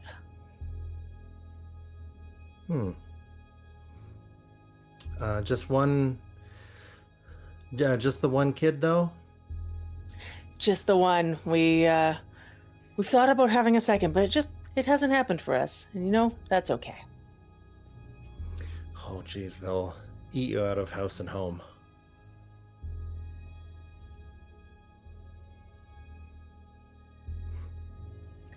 That's right. Yeah, she can eat a whole dinner and still ask for 3 desserts. Well, Gray family, welcome to the block. You said my wife introduced herself. Yeah, she came by with some chocolate chip cookies, so That was nice of her. they were very good. We haven't finished them yet, but we'll return the dish when we're done. We're not going to be that neighbor. Perfect. Well, welcome to the neighborhood. Thank you so much. I'm sure we'll talk more soon, but yeah, I want to get this done before it gets even later. Wow, yeah. I'm gonna pick up. I'm gonna see my cat and pick it up and bring it home. Well, have a good night. Can you give me a perception and awareness check? Oh, awareness, not. Awareness. That's different than alertness, folks. It is. It is indeed. Still a terrible pool, I see. Ooh.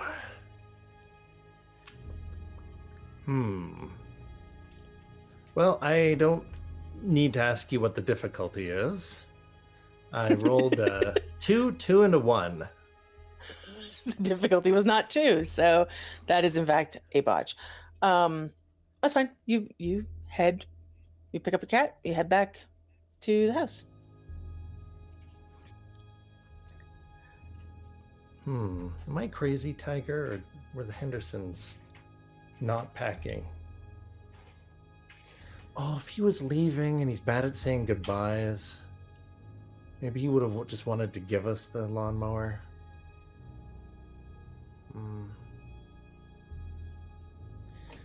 As you open the front door to head in, you hear your wife from the kitchen. Todd, honey, is that you? Oh, hey Irene, I've got quite a day to tell you about.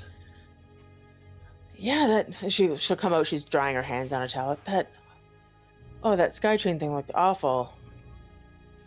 Stuck for hours, it seemed. It just malfunctioned? That's weird. Are the kids busy doing stuff? I think, yeah. I can't remember your daughter's name, so I'm just gonna be like, Oh, I have them here on the Hunter. you have them? Cool. NPC sheet. There's Yay! Oh, yay! Claire, Teresa, and Isabel from oldest to youngest. Okay, cool. Let me just go back over here. Ah, yes. Yeah, Isabel's asleep. I think Teresa should be. Teresa. I just went with Teresa. Teresa's here. Teresa's here. Oh no. Teresa is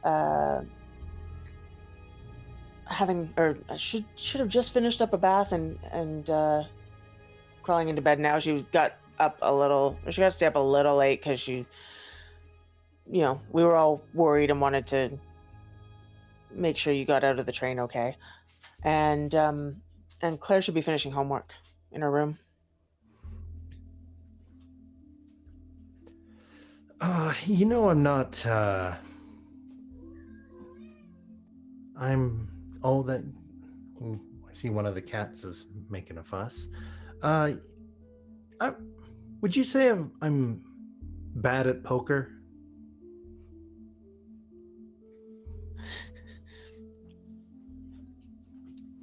Yes. And we've never lied to each other, right? Honey, if you lied to me, I would know immediately. And there's no point in me lying to you because, well, there'd be no fun in it. I love you, but you're so incredibly trusting. But no, I've never lied to you. Weren't Jim and his family like next door this morning? Did they move out while I was gone? The Hendersons this morning? Yeah. They moved out in the summer. Don't you remember? You couldn't help them move because you were so busy with that work project.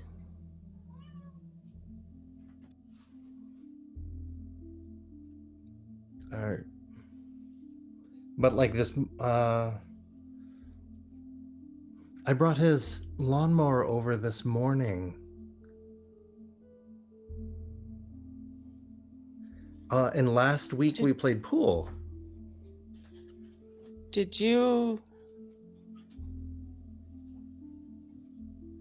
the paramedics check you out, honey? She's gonna come over and like hold a hand to your forehead like she's checking for a fever and looks very worried. Okay. So I know following the Henderson thing, this is gonna sound weird, but I think it might have been me that stopped the SkyTrain.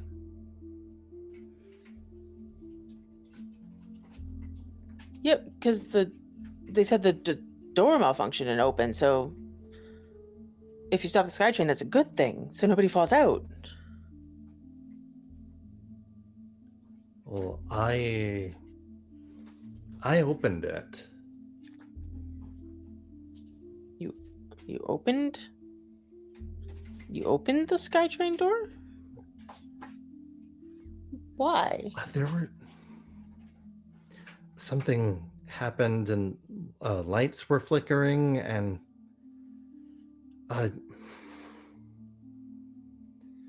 it's like I could see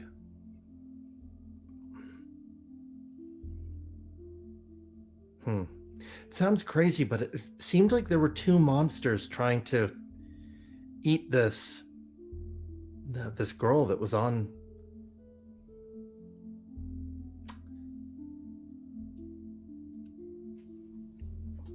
Okay. And there were Maybe I'll sleep on it. Or maybe are you not supposed to sleep after you've hit your head? But I didn't hit my head on anything. The paramedics asked me that. They did check you though, right? They did. Okay. Yeah. If you don't remember hitting your head, then you're probably okay to sleep. I'll keep an eye on You you. met the new neighbors? Yeah, the Greys, they're great. Little When did Zoe's they start about moving the in? age of Isabel. What was that? When did they start moving in today? Oh, must have been like an hour or two after you left. Truck pulled up, started loading stuff out into the house. I took them cookies. They liked them. Oh, that's Don't worry, I always a saved good- you some. It's always a good effort. Oh, can you hold Tiger? I need to. Yeah. He's kind of acting sleepy, but gonna pass. She'll reach out, take the cat, and then Everything's just cat. kind of. She will. Yeah, she'll look at the cat and be like, "It's very fluffed up, like something's wrong. Did you just find him outside?" Yeah, he was just hanging out. He seems very upset. Yeah, But maybe he's hungry or he got in a fight. maybe. Seems almost scared, but isn't running off and squirming out of my arms or anything. Oh, yeah. Did you get in a fight, Tiger? I'm gonna give him some scritches. I'm gonna go and say hi to the kids before I come to bed. I just need to Yeah, drop something off in my shop real quick. Yeah, they'd really like to see you. Be right back. And I'm gonna kiss her on the cheek and then just kind of hurry off to the shop Yep, absolutely. and pick up one of those many of those like little just little notebooks for measurements and stuff that probably are around. But one of them is like a little date book. It's gonna be like, oh, fix the AC for Tom and blah blah blah. These parts were needed, that kind of thing. And I'm gonna check the last few months. Looking for something in particular? Looking for like the parts I wrote down and ordered for the lawnmower. You find a mention Or of my own writing, I mean. Yeah. You find your own writing having cats. You find your own writing with a lot of those orders, but you don't see Jim's name anywhere. If it looks like there should have been a name, it's just gone. It's not replaced with another name or anything like that. It's just you ordered some parts and you don't know who they're for. Are you sure you wrote down his name?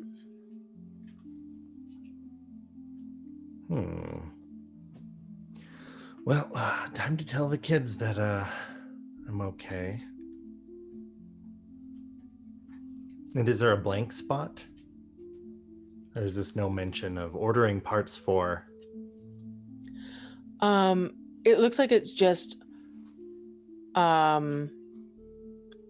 ordered and then part number.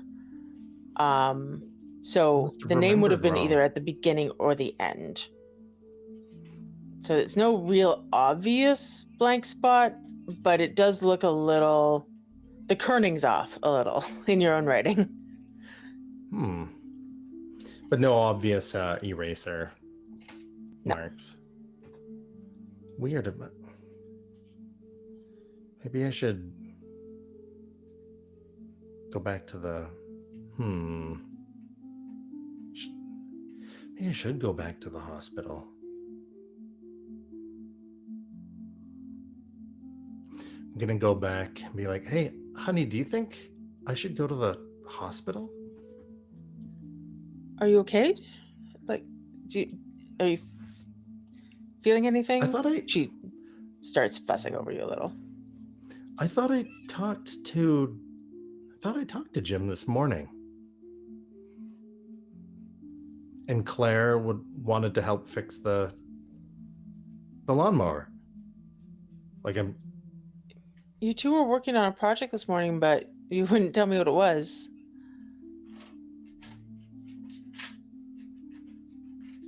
Said it was for my birthday. Go ask her. Maybe the skytrain stopped suddenly and... Yeah, go ask her. If you need to go to the hospital, I can drive you. We'll get Claire to watch the others. Get you checked out. Yeah, because no, every morning maybe it's all been too samey, right? Like I'm just so used to seeing Jim every morning at the exact same time. Your brain just kind of filled in the comfort of him being there, right? Yeah. But in May, that makes sense. But the place has been empty since May? Since the summer, yeah. Like sometime in June, July. It was right around the end of, maybe beginning of July, something like that. It was beginning of July because they were out before the 4th of July party in the States and the Canada Day party here. And Jim, he likes to do both. And neither of them happened, so. Do I remember if he threw? Oh yeah. You remember like every year he throws like a week-long party that celebrates both Canada and because his wife's American and he's Canadian, so excellent. Yeah. But you remember this year specifically that did happen. All right, I'll be right back and let you know if I need to go anywhere. And I'm gonna go and knock on Claire's door. Come in. I'm gonna head in. Well, I'm sure your mom just sitting at her, you with the... Yeah, Claire's just sitting at her desk, and she like turns and goes, "Dad." Did your mom scare you with the SkyTrain stuff? I mean, I know you can take care of yourself, but we were all a little worried. We couldn't get a hold of you because, there's a lot going on. I called as soon as I had the Well, I'm kind of scatterbrained and never thought of calling until like after the police and everything were done. You remember that project we were working on this morning though, right? Oh yeah. The Henderson's lawnmower? Yeah. Yeah. You get the part? I got one of the parts. Yeah. So they've been... Okay, so the Hendersons, we said we'd look into it for them, right? Claire's gonna look like almost a little conspiratorially around and lean in and go, "I don't know what happened. It's weird. They're just gone. And these people are moving in. I thought I was crazy." No, they were here until this morning, but your mom, I met them as they're like moving in, and they said the place has been empty for months. And your mom says that they moved out in the summer. I know, but no one else remembered the Hendersons. Not Isabel, not Teresa, not Mom. I didn't want to say anything because I thought I was crazy. I'm not crazy, Dad. I'm right. I'm not crazy. No, because I remember the same thing. She's gonna get up and like not run, but like that quick walk and hug you tight.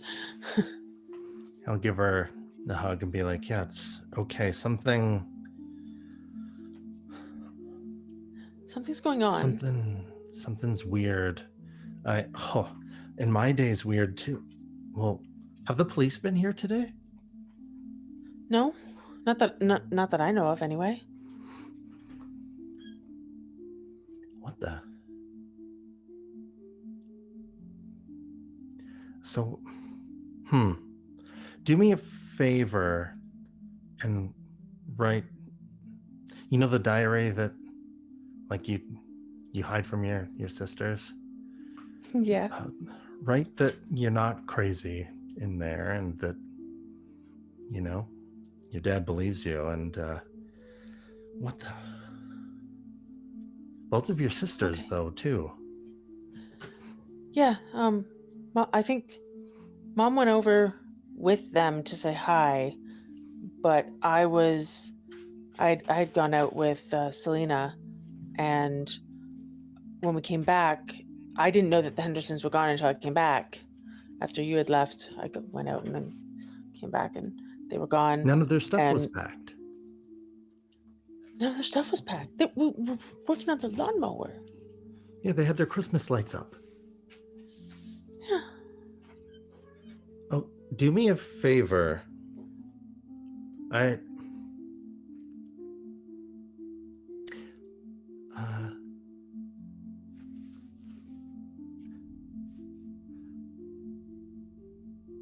Try to avoid the neighbors until I figure out what's going on. Well, I can do that. They're creepy. I saw them through the window, and he can't stop smiling, and it's not your smile. It's a weird one. Well, I didn't get really weird vibes from them. Like, they seem like fine people. It's just really weird what happened with the Henders.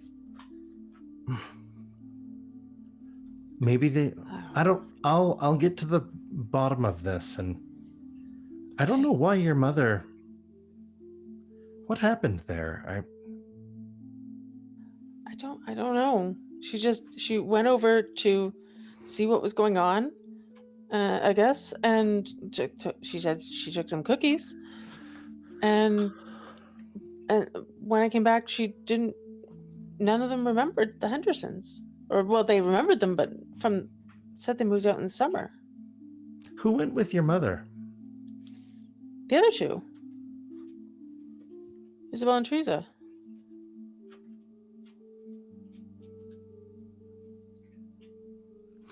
You're not crazy, Claire. I'm not crazy. I'm not crazy. Okay. You can see tension released from her shoulders. She's been holding on to this for several hours.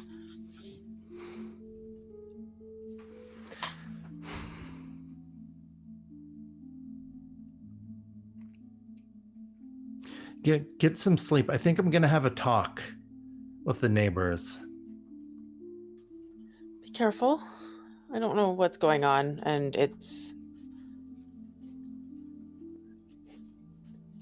be careful. Careful's my middle name. Or is it Danger? I make those jokes. It's not Danger, interchangeably. Daddy. Today it's been. Oh boy.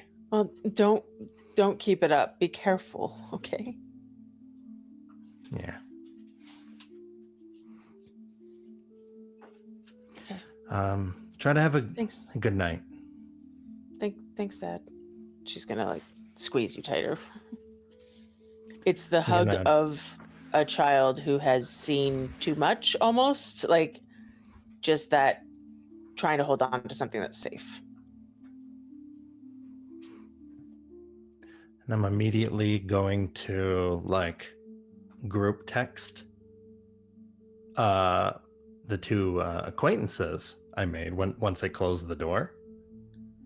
And now, following my daughter's conspiratorial look down the hallways and being and of course he's probably got the something with a keyboard, a tactile like a blueberry or something.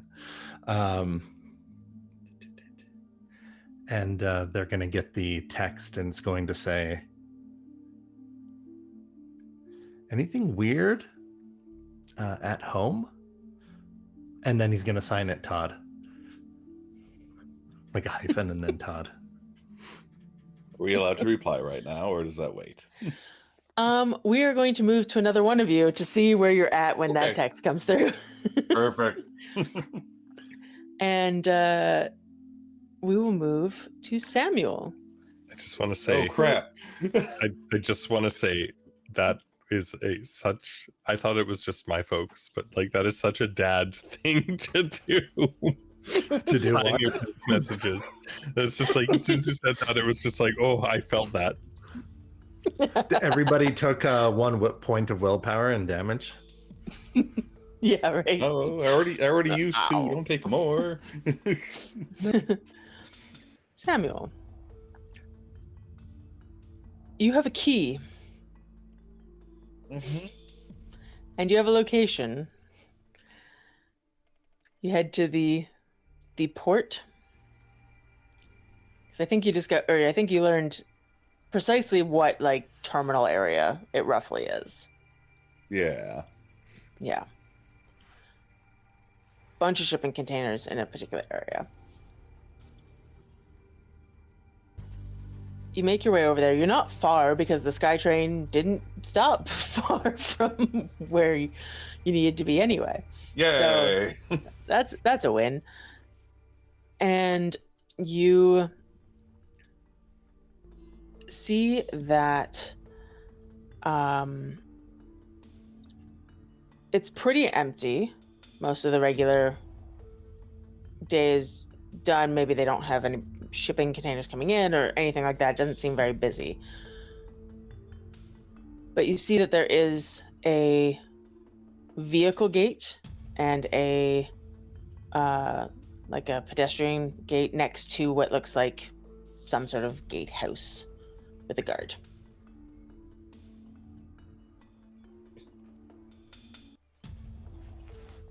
Head my way over and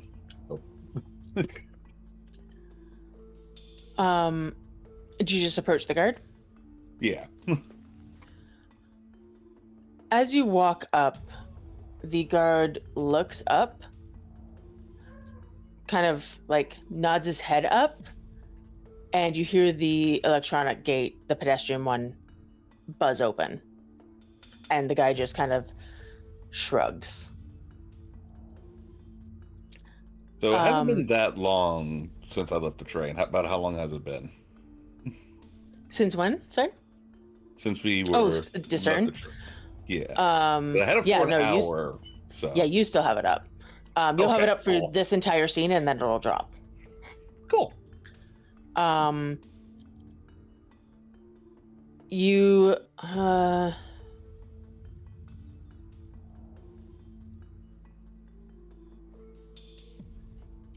you look over at the guard, and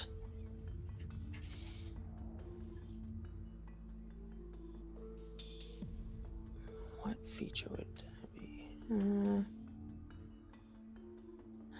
And you do a bit of a double take. I'm not going to make you roll for it. You will spot it, but you're not expecting what you see. And what you see are just a bunch of fine, like, wire or string from his various joints, almost like he's a marionette.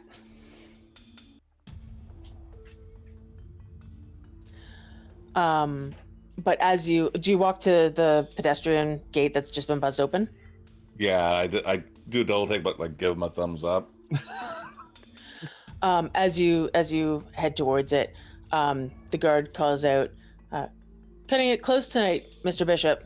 Manifest at 8 p.m. 6AW32 as always, and tell your associates that my kid's birthday is next week. Just saying."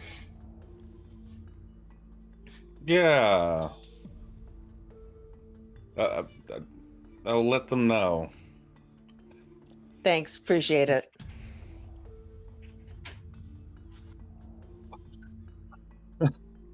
Go in.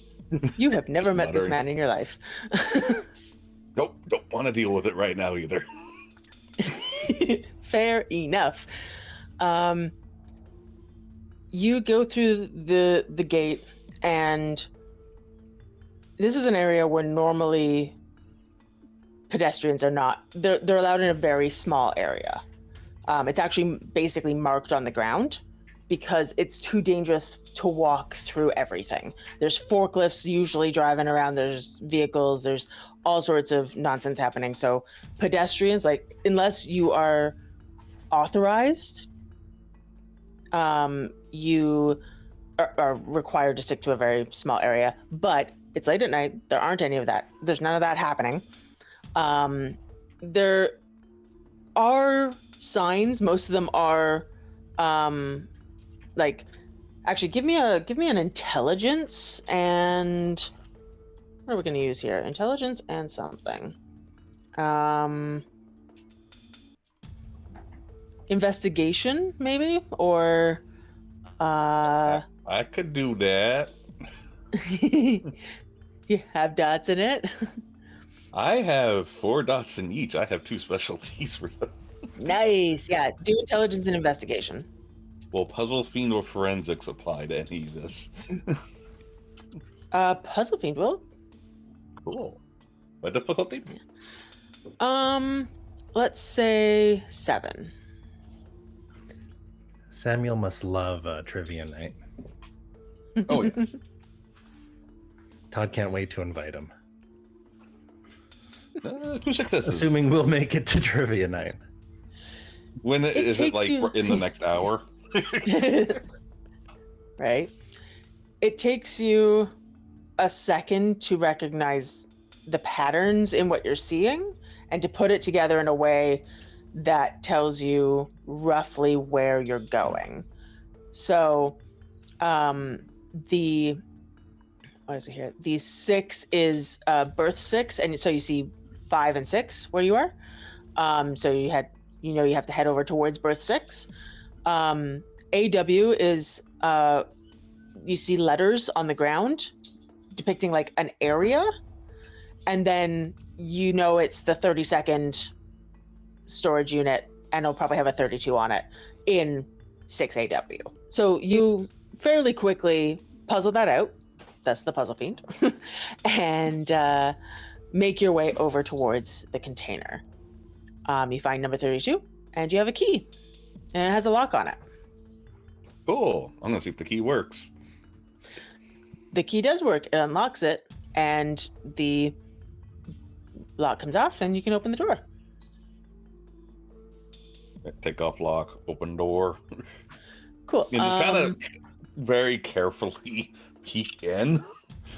Fair. What's your strength score? He's 2. Okay. It's rough, but you can do it. You really have to brace yourself against this door. It's a heavy, heavy door. And you pull it open, or at least enough that you can look in. You have discern up, so you can see in the dark. Yep. Delightful. Discern's great for that. And you look in, and you find boxes, and your lamp, and your couch, your desk. Your life is in this box.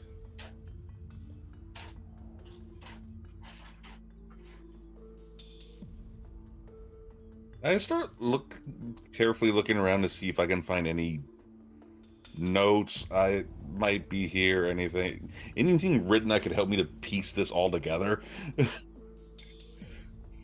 Yeah, absolutely. I'm not even going to make you roll for this one because on one of the front boxes is taped an official eviction notice with your signature on it. I know eviction notice. When is it dated? It's dated today.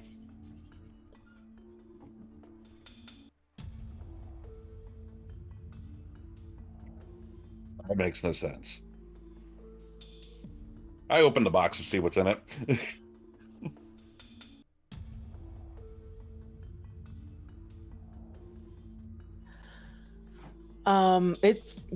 It's a box of your books.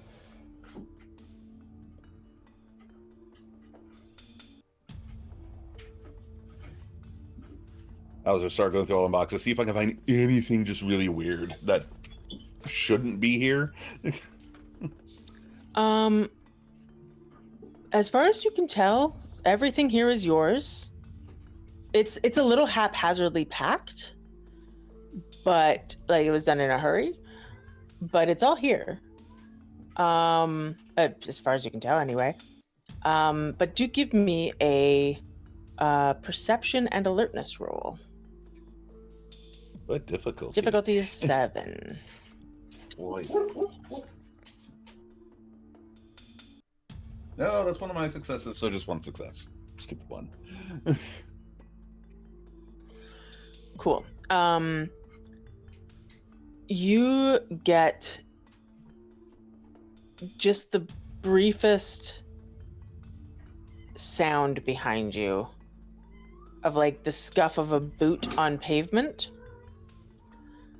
And I need a stamina. This is going to be weird. A stamina and wits roll. That is weird. Okay. Unfortunately, your one success kind of overrides the fact that discern is not going to be great for you right now. So we're going to say difficulty 8.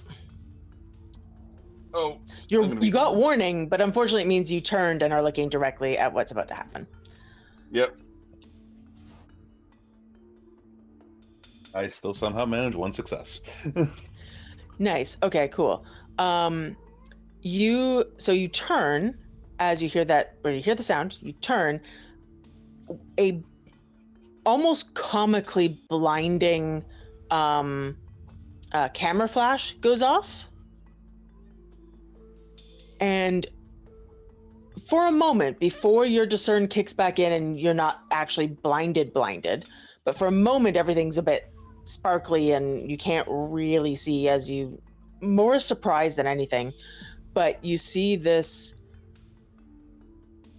man in a in like, again, almost comically tropey trench coat and fedora, brown trench coat and brown fedora, holding up a camera, and it's a camera with like a professional flash on it, and you hear him shout, "I knew it!" and he starts to run away. I book it after him. Excellent. We're doing a foot chase. And so that is a stamina and athletics roll. Difficulty 6, and it's contested against my stamina and athletics roll.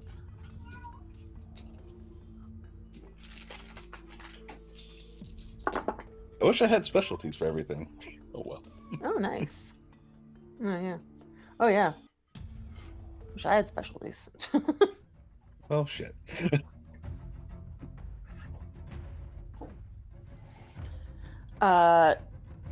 He is scarily fast, and I rolled 6 successes. I rolled 6 successes on 6 dice. Like, and there are 2 10s in there. I didn't even need to hurt them more for that. But he is scarily fast and is already like halfway across the lot as you kind of clear the door. And he's just booking it. I start chasing, but I start yelling at the guard, "Hey, somebody stop him!"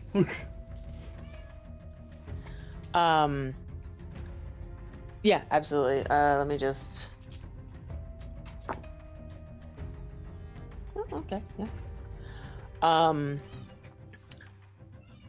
As you watch the figure run towards the pedestrian gate, you hear it bang open, and you hear the guard go, "Hey, wait!" And you're not entirely sure what's happening because you can mostly just hear things. It sounds like there's maybe a bit of a scuffle happening.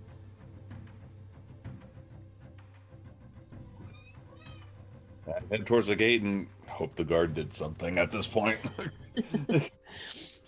All right, just give me half a second to see what's going on. Well, that's a roll. Well, that's also a roll. Okay, cool. Neither of these guys are great at this. For one, I rolled 10-1-1, and for the other, I rolled 1-6-4. You make it over to the gate, and the guard is unfortunately sitting on his ass, and there's no sign of the other guy. And he goes, "Sorry, Mr. Bishop. Oh man, he caught me off guard there. Oof." That makes two of us. Yeah, I don't even know when he went in. Can't get in but for these gates.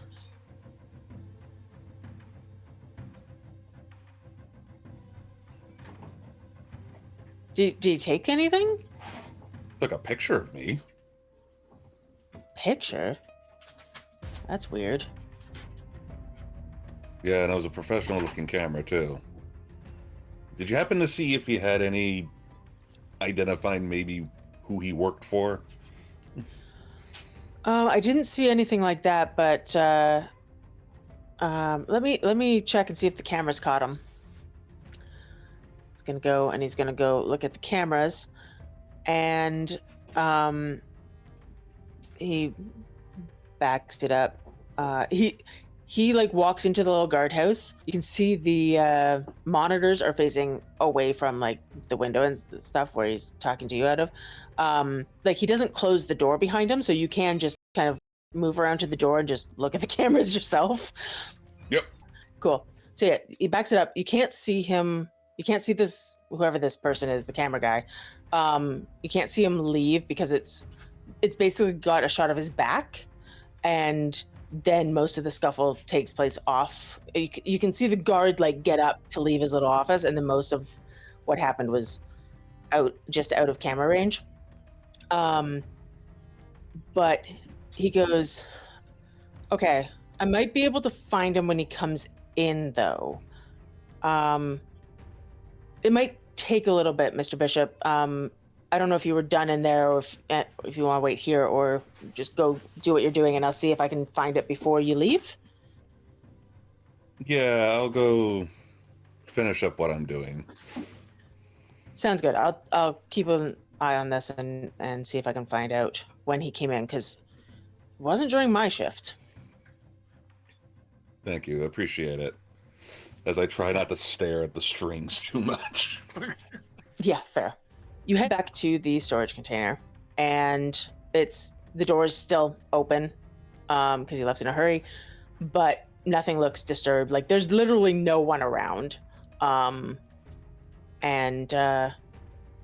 so you can go in there and do whatever you want to do in there. Probably start looking around slowly just so the guard has time to do something. Yeah, fair. You don't find anything really. It's like you had packed up it in a very fast manner and just dumped everything into boxes and put it in here. Yeah, well, once I know it's getting close to closing time, I'll close it, lock it up, start heading towards the gate. Cool. You head towards the gate, and the guard's still looking at the camera screens or the monitors and all that. And he looks up kind of as you open the gate because he can hear that, and he goes, "Oh, nothing yet. I mean,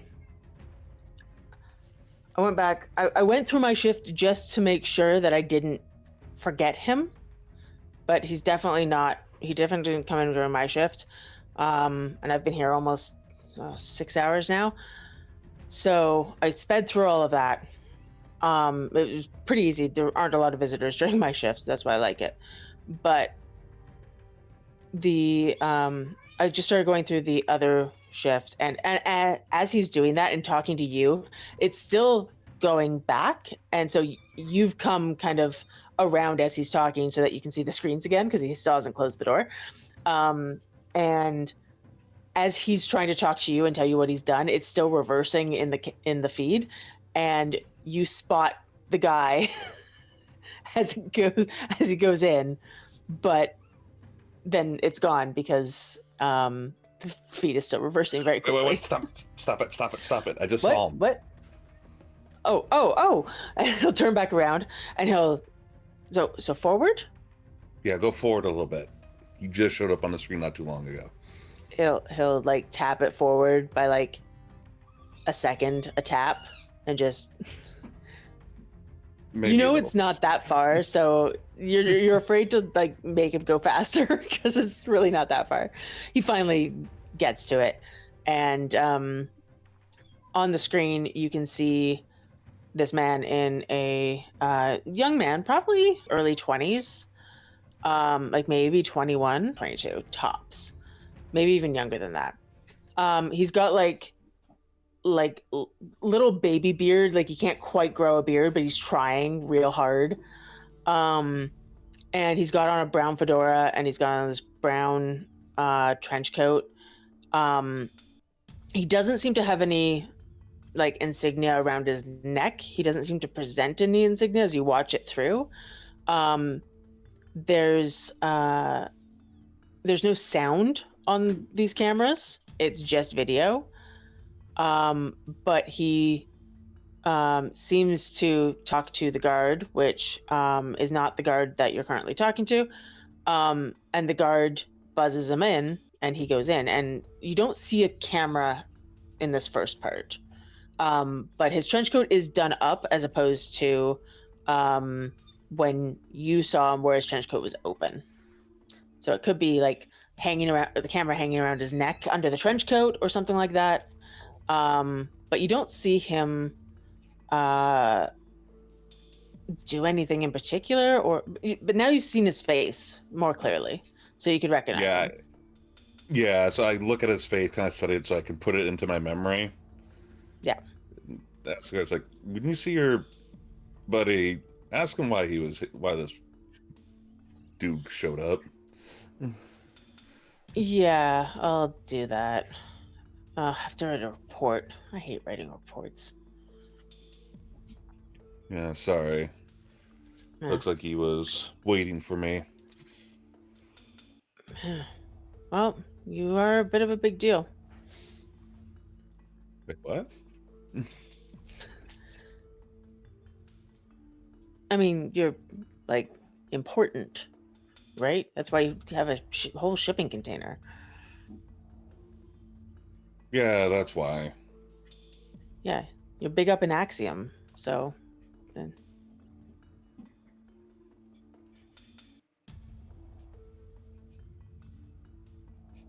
Yeah, thanks. I'm gonna walk away. I'm gonna start heading towards the hospital because now I'm worried about Daniel but I'm starting to look through the phone, looking through Axiom, going, he fucking sued me earlier. What do you mean? You see Todd's group text come up, signed Todd.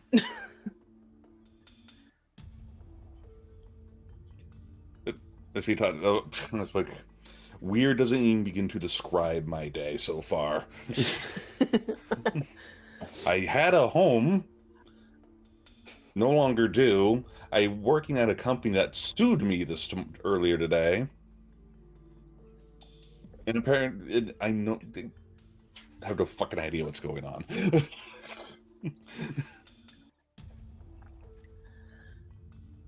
We're going to move from Samuel as he's figuring out how to be unhoused. And we will move on to Daniel in the hospital.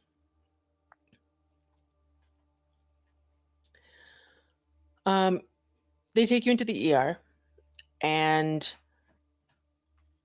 you are subjected to tests and intake, and you know the drill.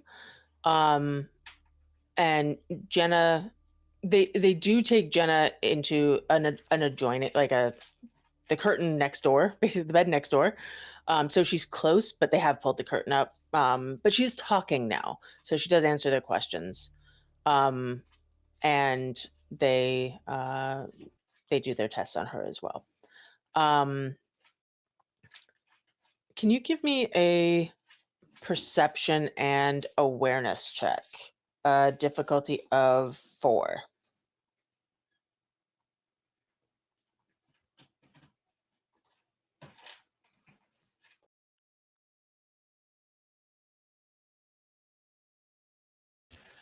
Discerning count?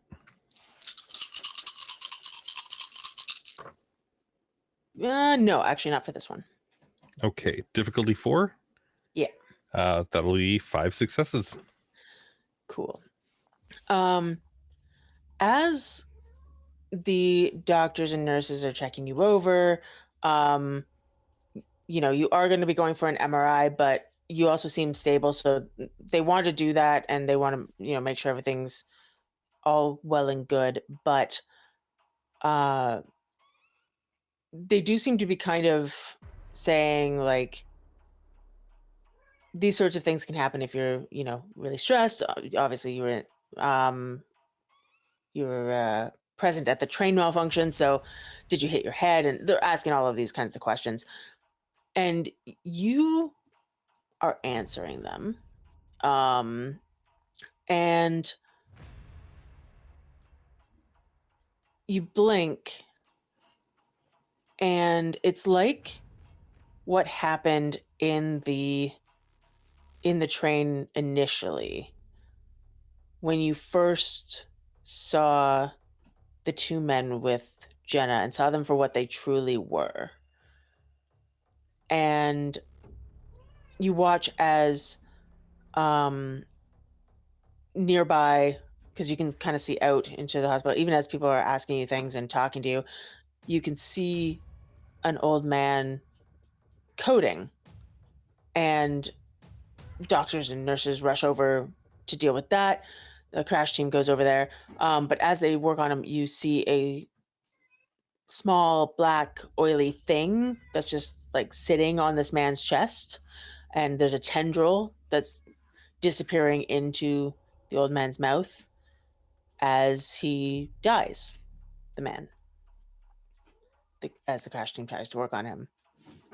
And then you blink again and it's gone, and you blink again and a nurse walks past, and her shadow on the wall is suddenly not a human shadow, but it's skeletal and spidery, and then you blink and it's gone. And it's like your sight is flickering on and off. You don't know what this is, and you don't know why you're seeing these things and what exactly is causing this, but you can tell it's to do with your eyes, and not like the things themselves aren't vanishing. You are being able to see and not see them. Back and forth, back and forth, back and forth.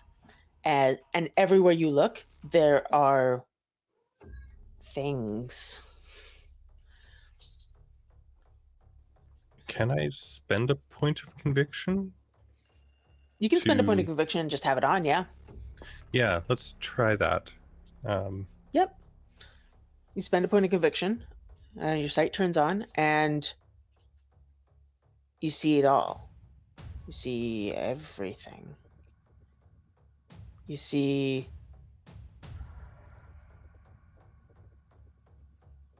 the shadow that lurks over someone who is unconscious in a bed. You see something that, if you didn't know any better, you'd say it was the spirit of addiction, just like gripping somebody's head, just biting onto it and like holding on, as they seem to be in some sort of meth-induced panic or episode. You see just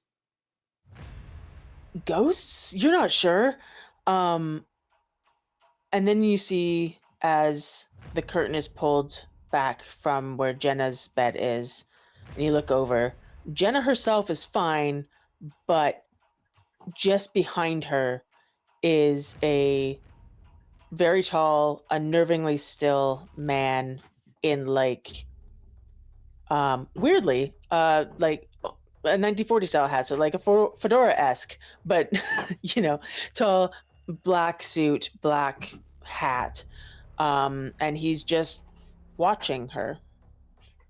She doesn't seem to see him, and then it looks at you, and then it vanishes, and you know that it vanished.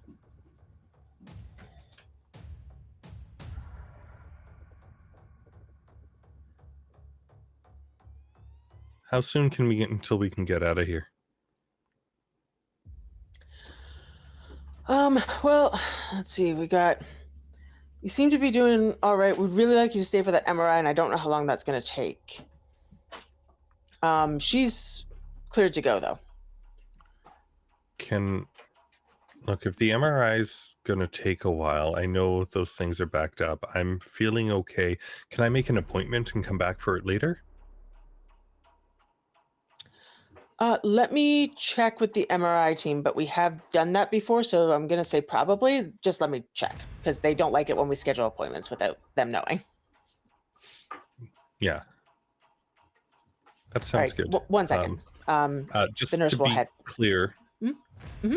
I'm not being detained or anything at the moment.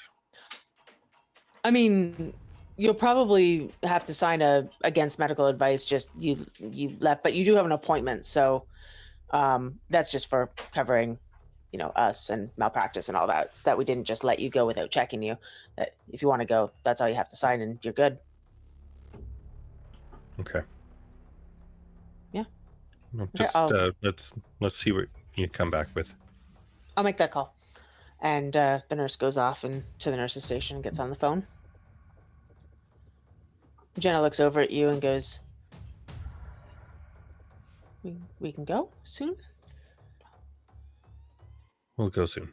Just stay close. And he's going to be darting his eyes all over the place, like at the little things, like trying to determine whether or not he's going crazy or like if he should do something about it. Like it's Yeah. Stay You start to close. be able to notice when, like, to almost separate your viewpoints, where you're like, okay, I can see the normal ER and how it works here, and then on top of that seems to be this layer of other, and you can start to separate that as you watch it, because you're noticing, like, the ER, it's not like anything really strange is happening in the ER. You're not even sure some of these things are causing anything here. I mean, sure, there's the there's somebody having an episode on meth or something, who looks to be in the grips of something, but you've seen addiction all the time. Sorry. It's no different than what you've seen on the street, really. You just can see what's riding them. You see someone die of heart attack, despite their best efforts, and that's no. And sometimes you don't even see something attached to a person until after they've died, so they haven't caused the death. They're just profiting from it in some way, taking some sort of last energy or something weird. You're not sure there's true evil happening here. It looks like more opportunity. And nothing like that man who was over Jenna? No. Okay. No, once he's gone, he's gone. Okay. That you think to yourself might have been a little bit more on the, like, actually bad side, actually evil side. But most of these, whatever they are, either are the symptom of something you have a lot of familiarity with, or opportunists. this point in time, while we're waiting, as long as we can kind of speak privately. Yep, you can. They've mostly want left you alone to- at this point.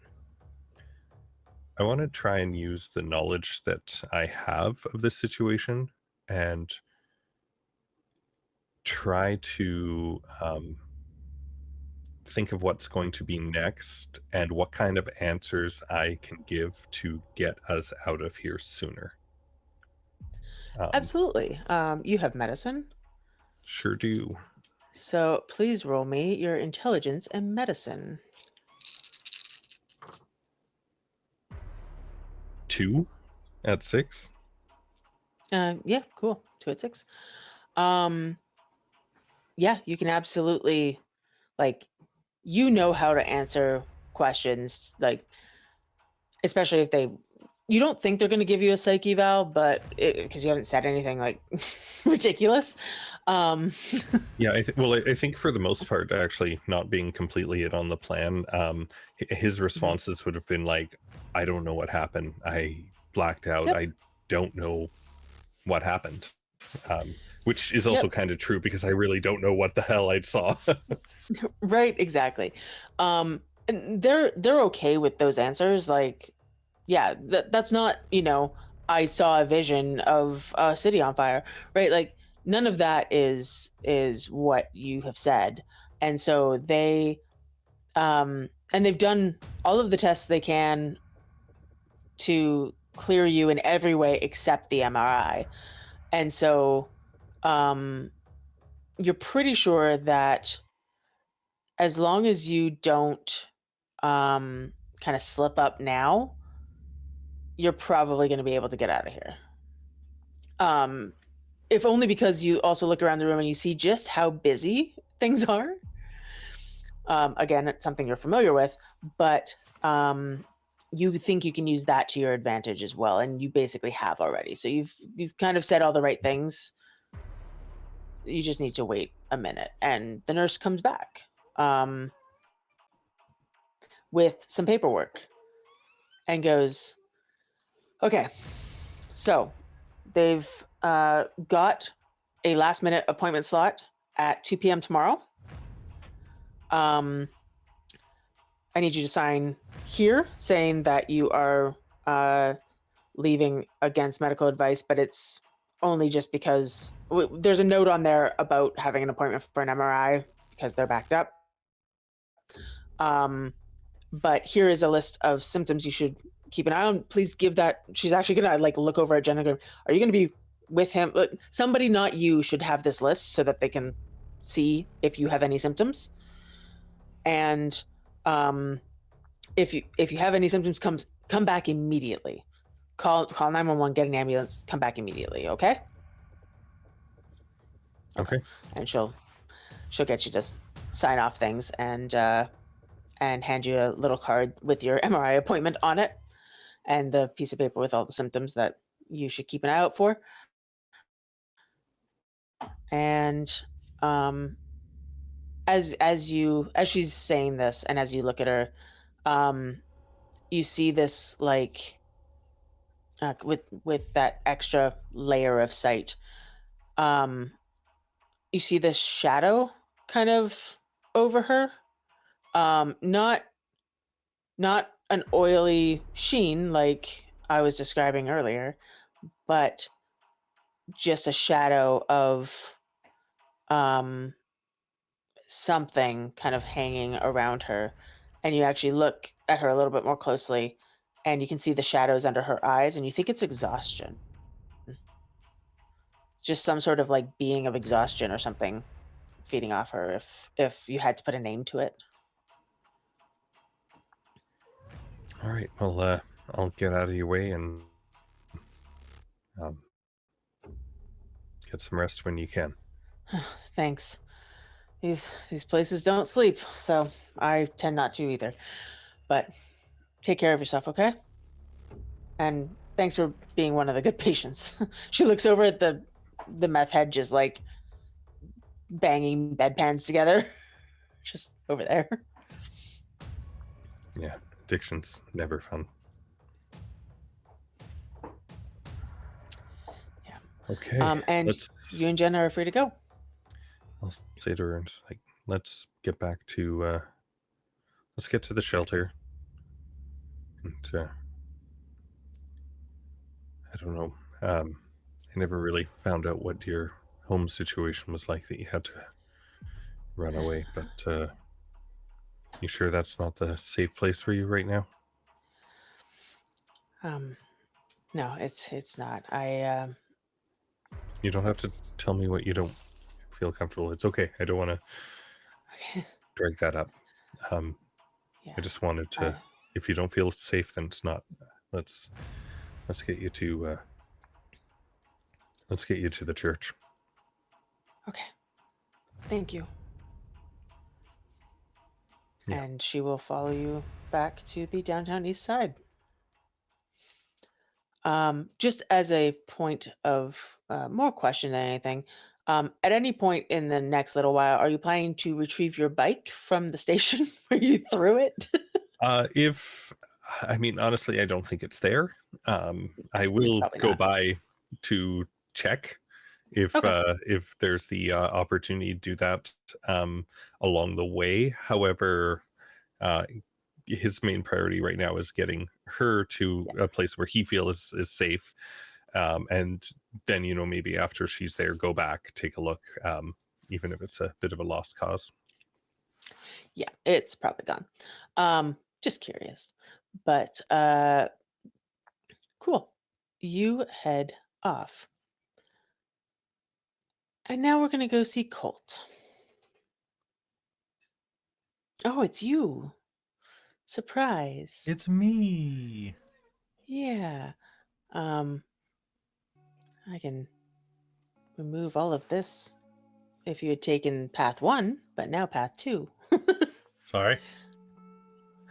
No. I wasn't sure which route you were going to take, so I wanted to make sure I had a plan for which route you're going to, whichever route I you spent took. all this time coming up with biker music for this. And then I'm like, wait, he wouldn't go there. Damn it. I know, right? But yeah. This is honestly the route I expected you to take, but meh. You head home with your delivery food container of box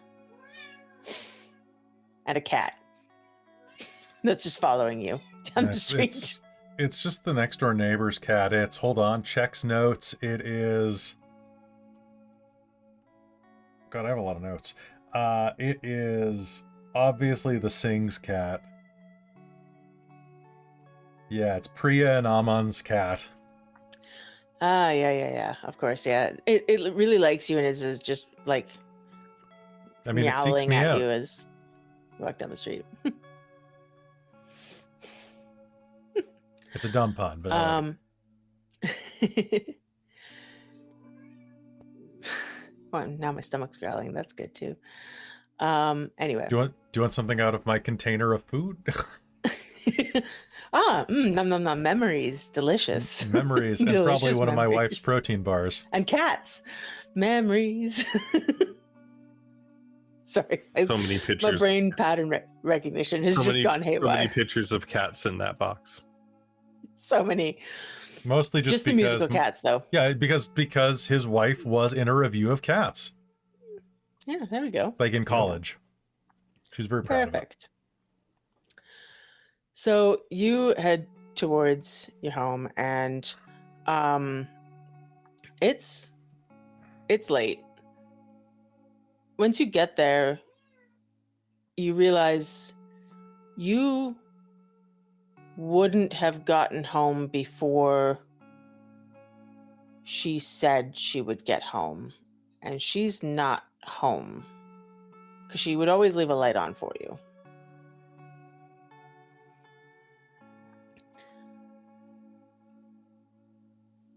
Can you give me a before you go in the house, can you give me a perception and alertness check? I would love to. Difficulty of 6. Does not matter. Finally. That is 6, 10, 10, 10. Holy wow. Nice. Been botching and failing This all night. this almost feels like a bit of a letdown. But you you realize what's happening immediately because you have been attempting to avoid these situations for months. But your neighbor Denise has just opened her door and is taking out the garbage, and you are nearly 100% certain that it's because she saw you walk up to the house. And you heard the door slam, and you know that door slam now. Mm-hmm. And then you hear her voice from across the street. Grab my keys, just try to... Colt! Hey, Colt, can I talk to you for a minute? Yeah. Hi, what's up, Denise? Hi. She crosses the street so she's not shouting, and also so she can get way closer than you would like her to. And she puts a hand out kind of just on your shoulder and goes, "Thank goodness I caught you. I've been meaning to talk to you about Isla. I know that she's been through so much this last year, so much, both of you, so much. And she's a good kid. But this new boyfriend of hers, he's here a lot. And I don't know, he just seems older, and he drives a very expensive car for a high school kid. I'm just concerned." And she's like squeezing your shoulder, like kind of rubbing it a little as she talks. Well, you know how kids are, right? I know, but a grieving child is maybe not in the right place for such a relationship. It's not my fault. I don't want to overstep, but I needed to make sure that you were aware. As a parent myself, I just felt the need to. No, of course. Yeah, I get it. I actually haven't seen the kid's car. Oh no, it's one of those long sleek ones that have like 2 seats. It's I think it's black. I guess that means there's no back seat, so that's probably good. Yeah, no back seat. That's a good one. That's a good one.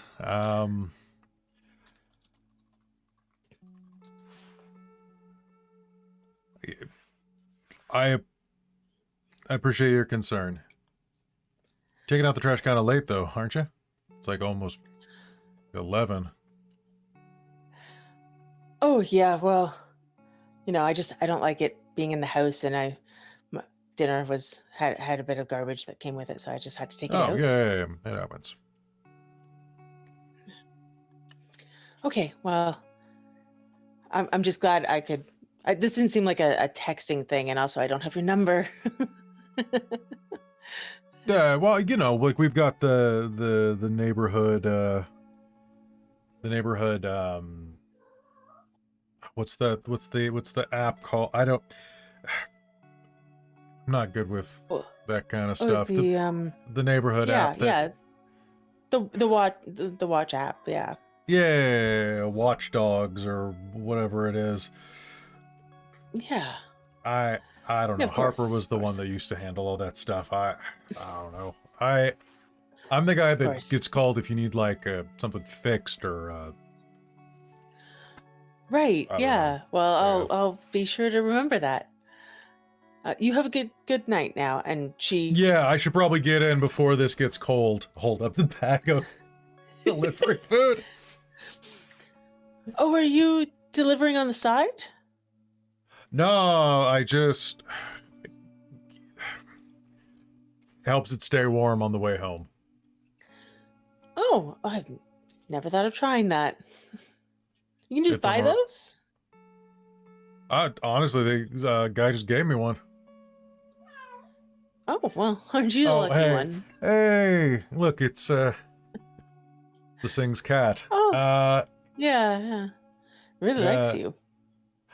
Yeah, I don't get it either.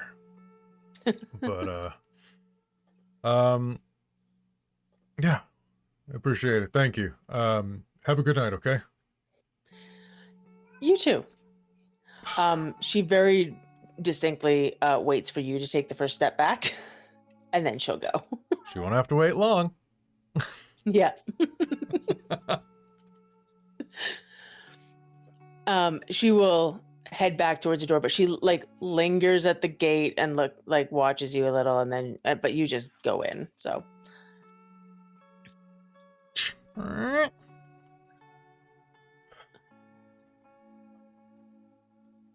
how do you spend the time waiting for Isla to come home?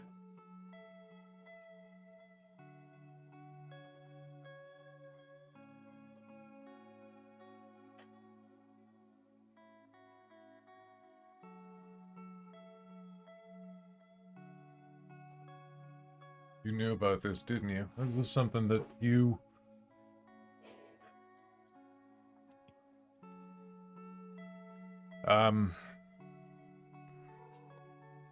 He's gonna go and take Harper's stuff to her office, which has been very much the same for the past year, and is just going to set it down on her desk without opening it.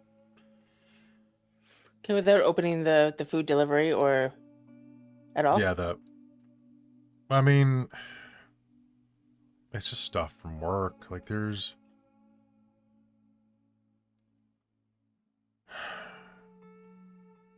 maybe a peek.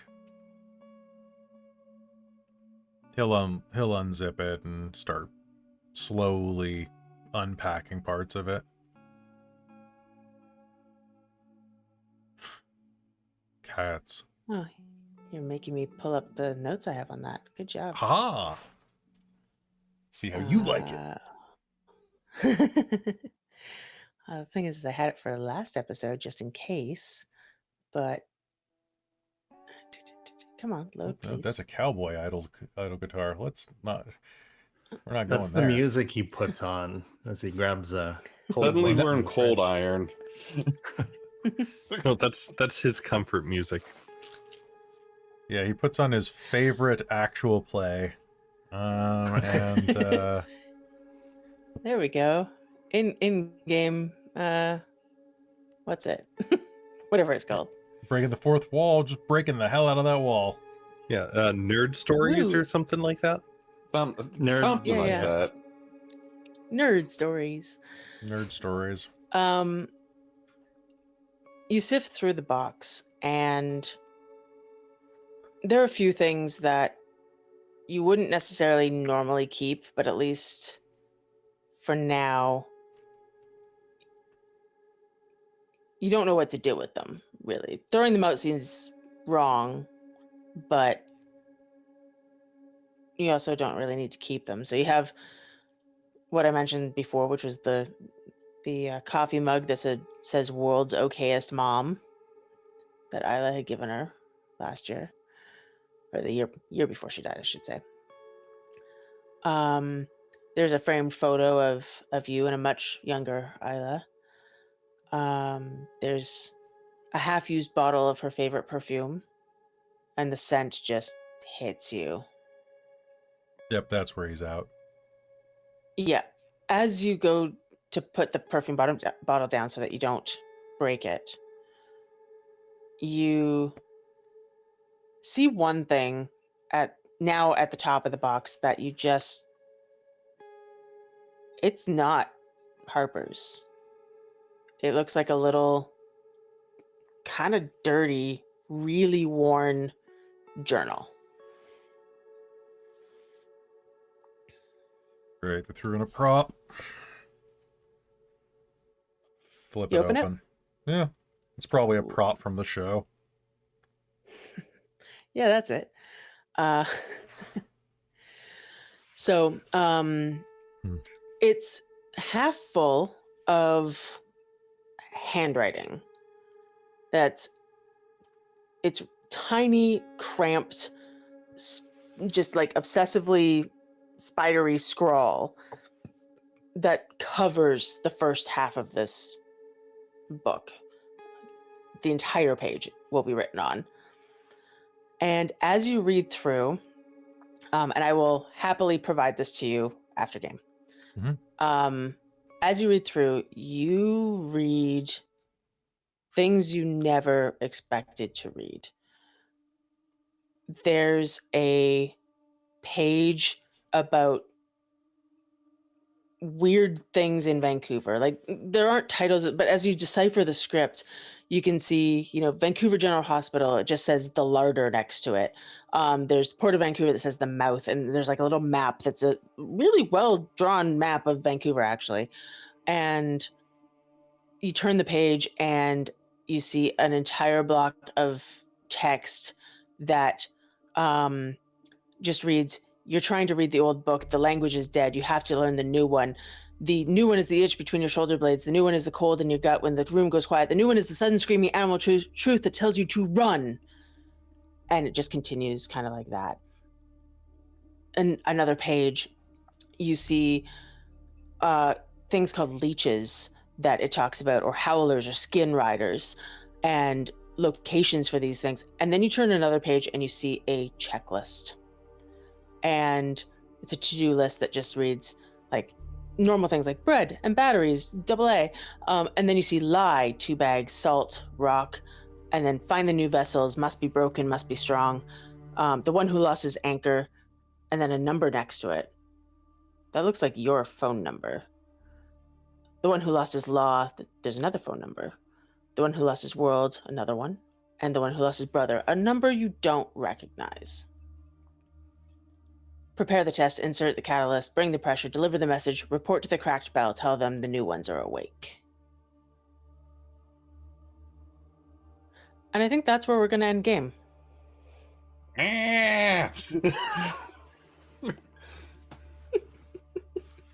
What the fuck? I feel like it should end with the sound of the front door shutting. Or something like that too. Just like absolutely, yeah. Yeah, there we go. So you got some splaining to do. The new ones are awake. And as you read that, the front door slams shut. And I'll we'll end game there. Yay! There you go. You can cut that in. Creepy. I'm just gonna leave it like that. That's good. Creepy journal. Yeah. Creepy journal.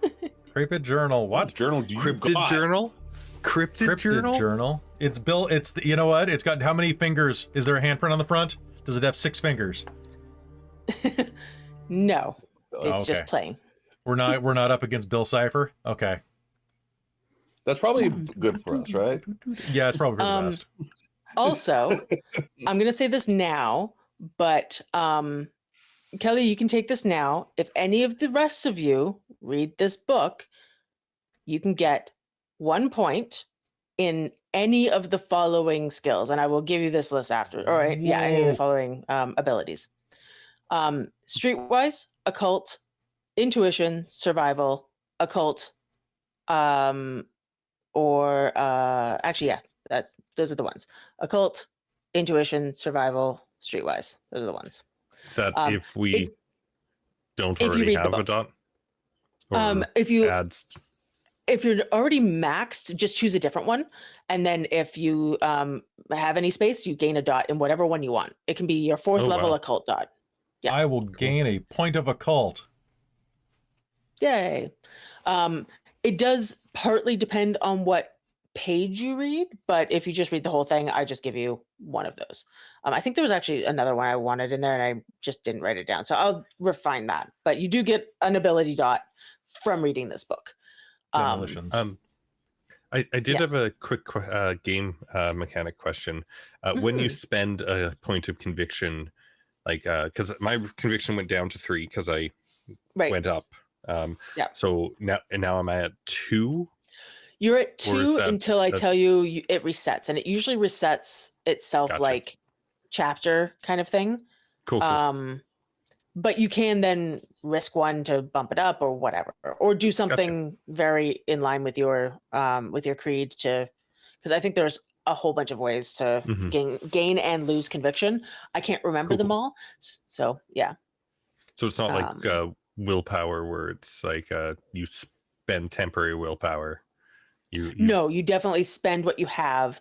And if you go to Gotcha. 0, your character has a bad day. Just a bad time of not having any conviction in what he's doing. Sort of like Samuel's Day. Yeah, sort of like Samuel's day.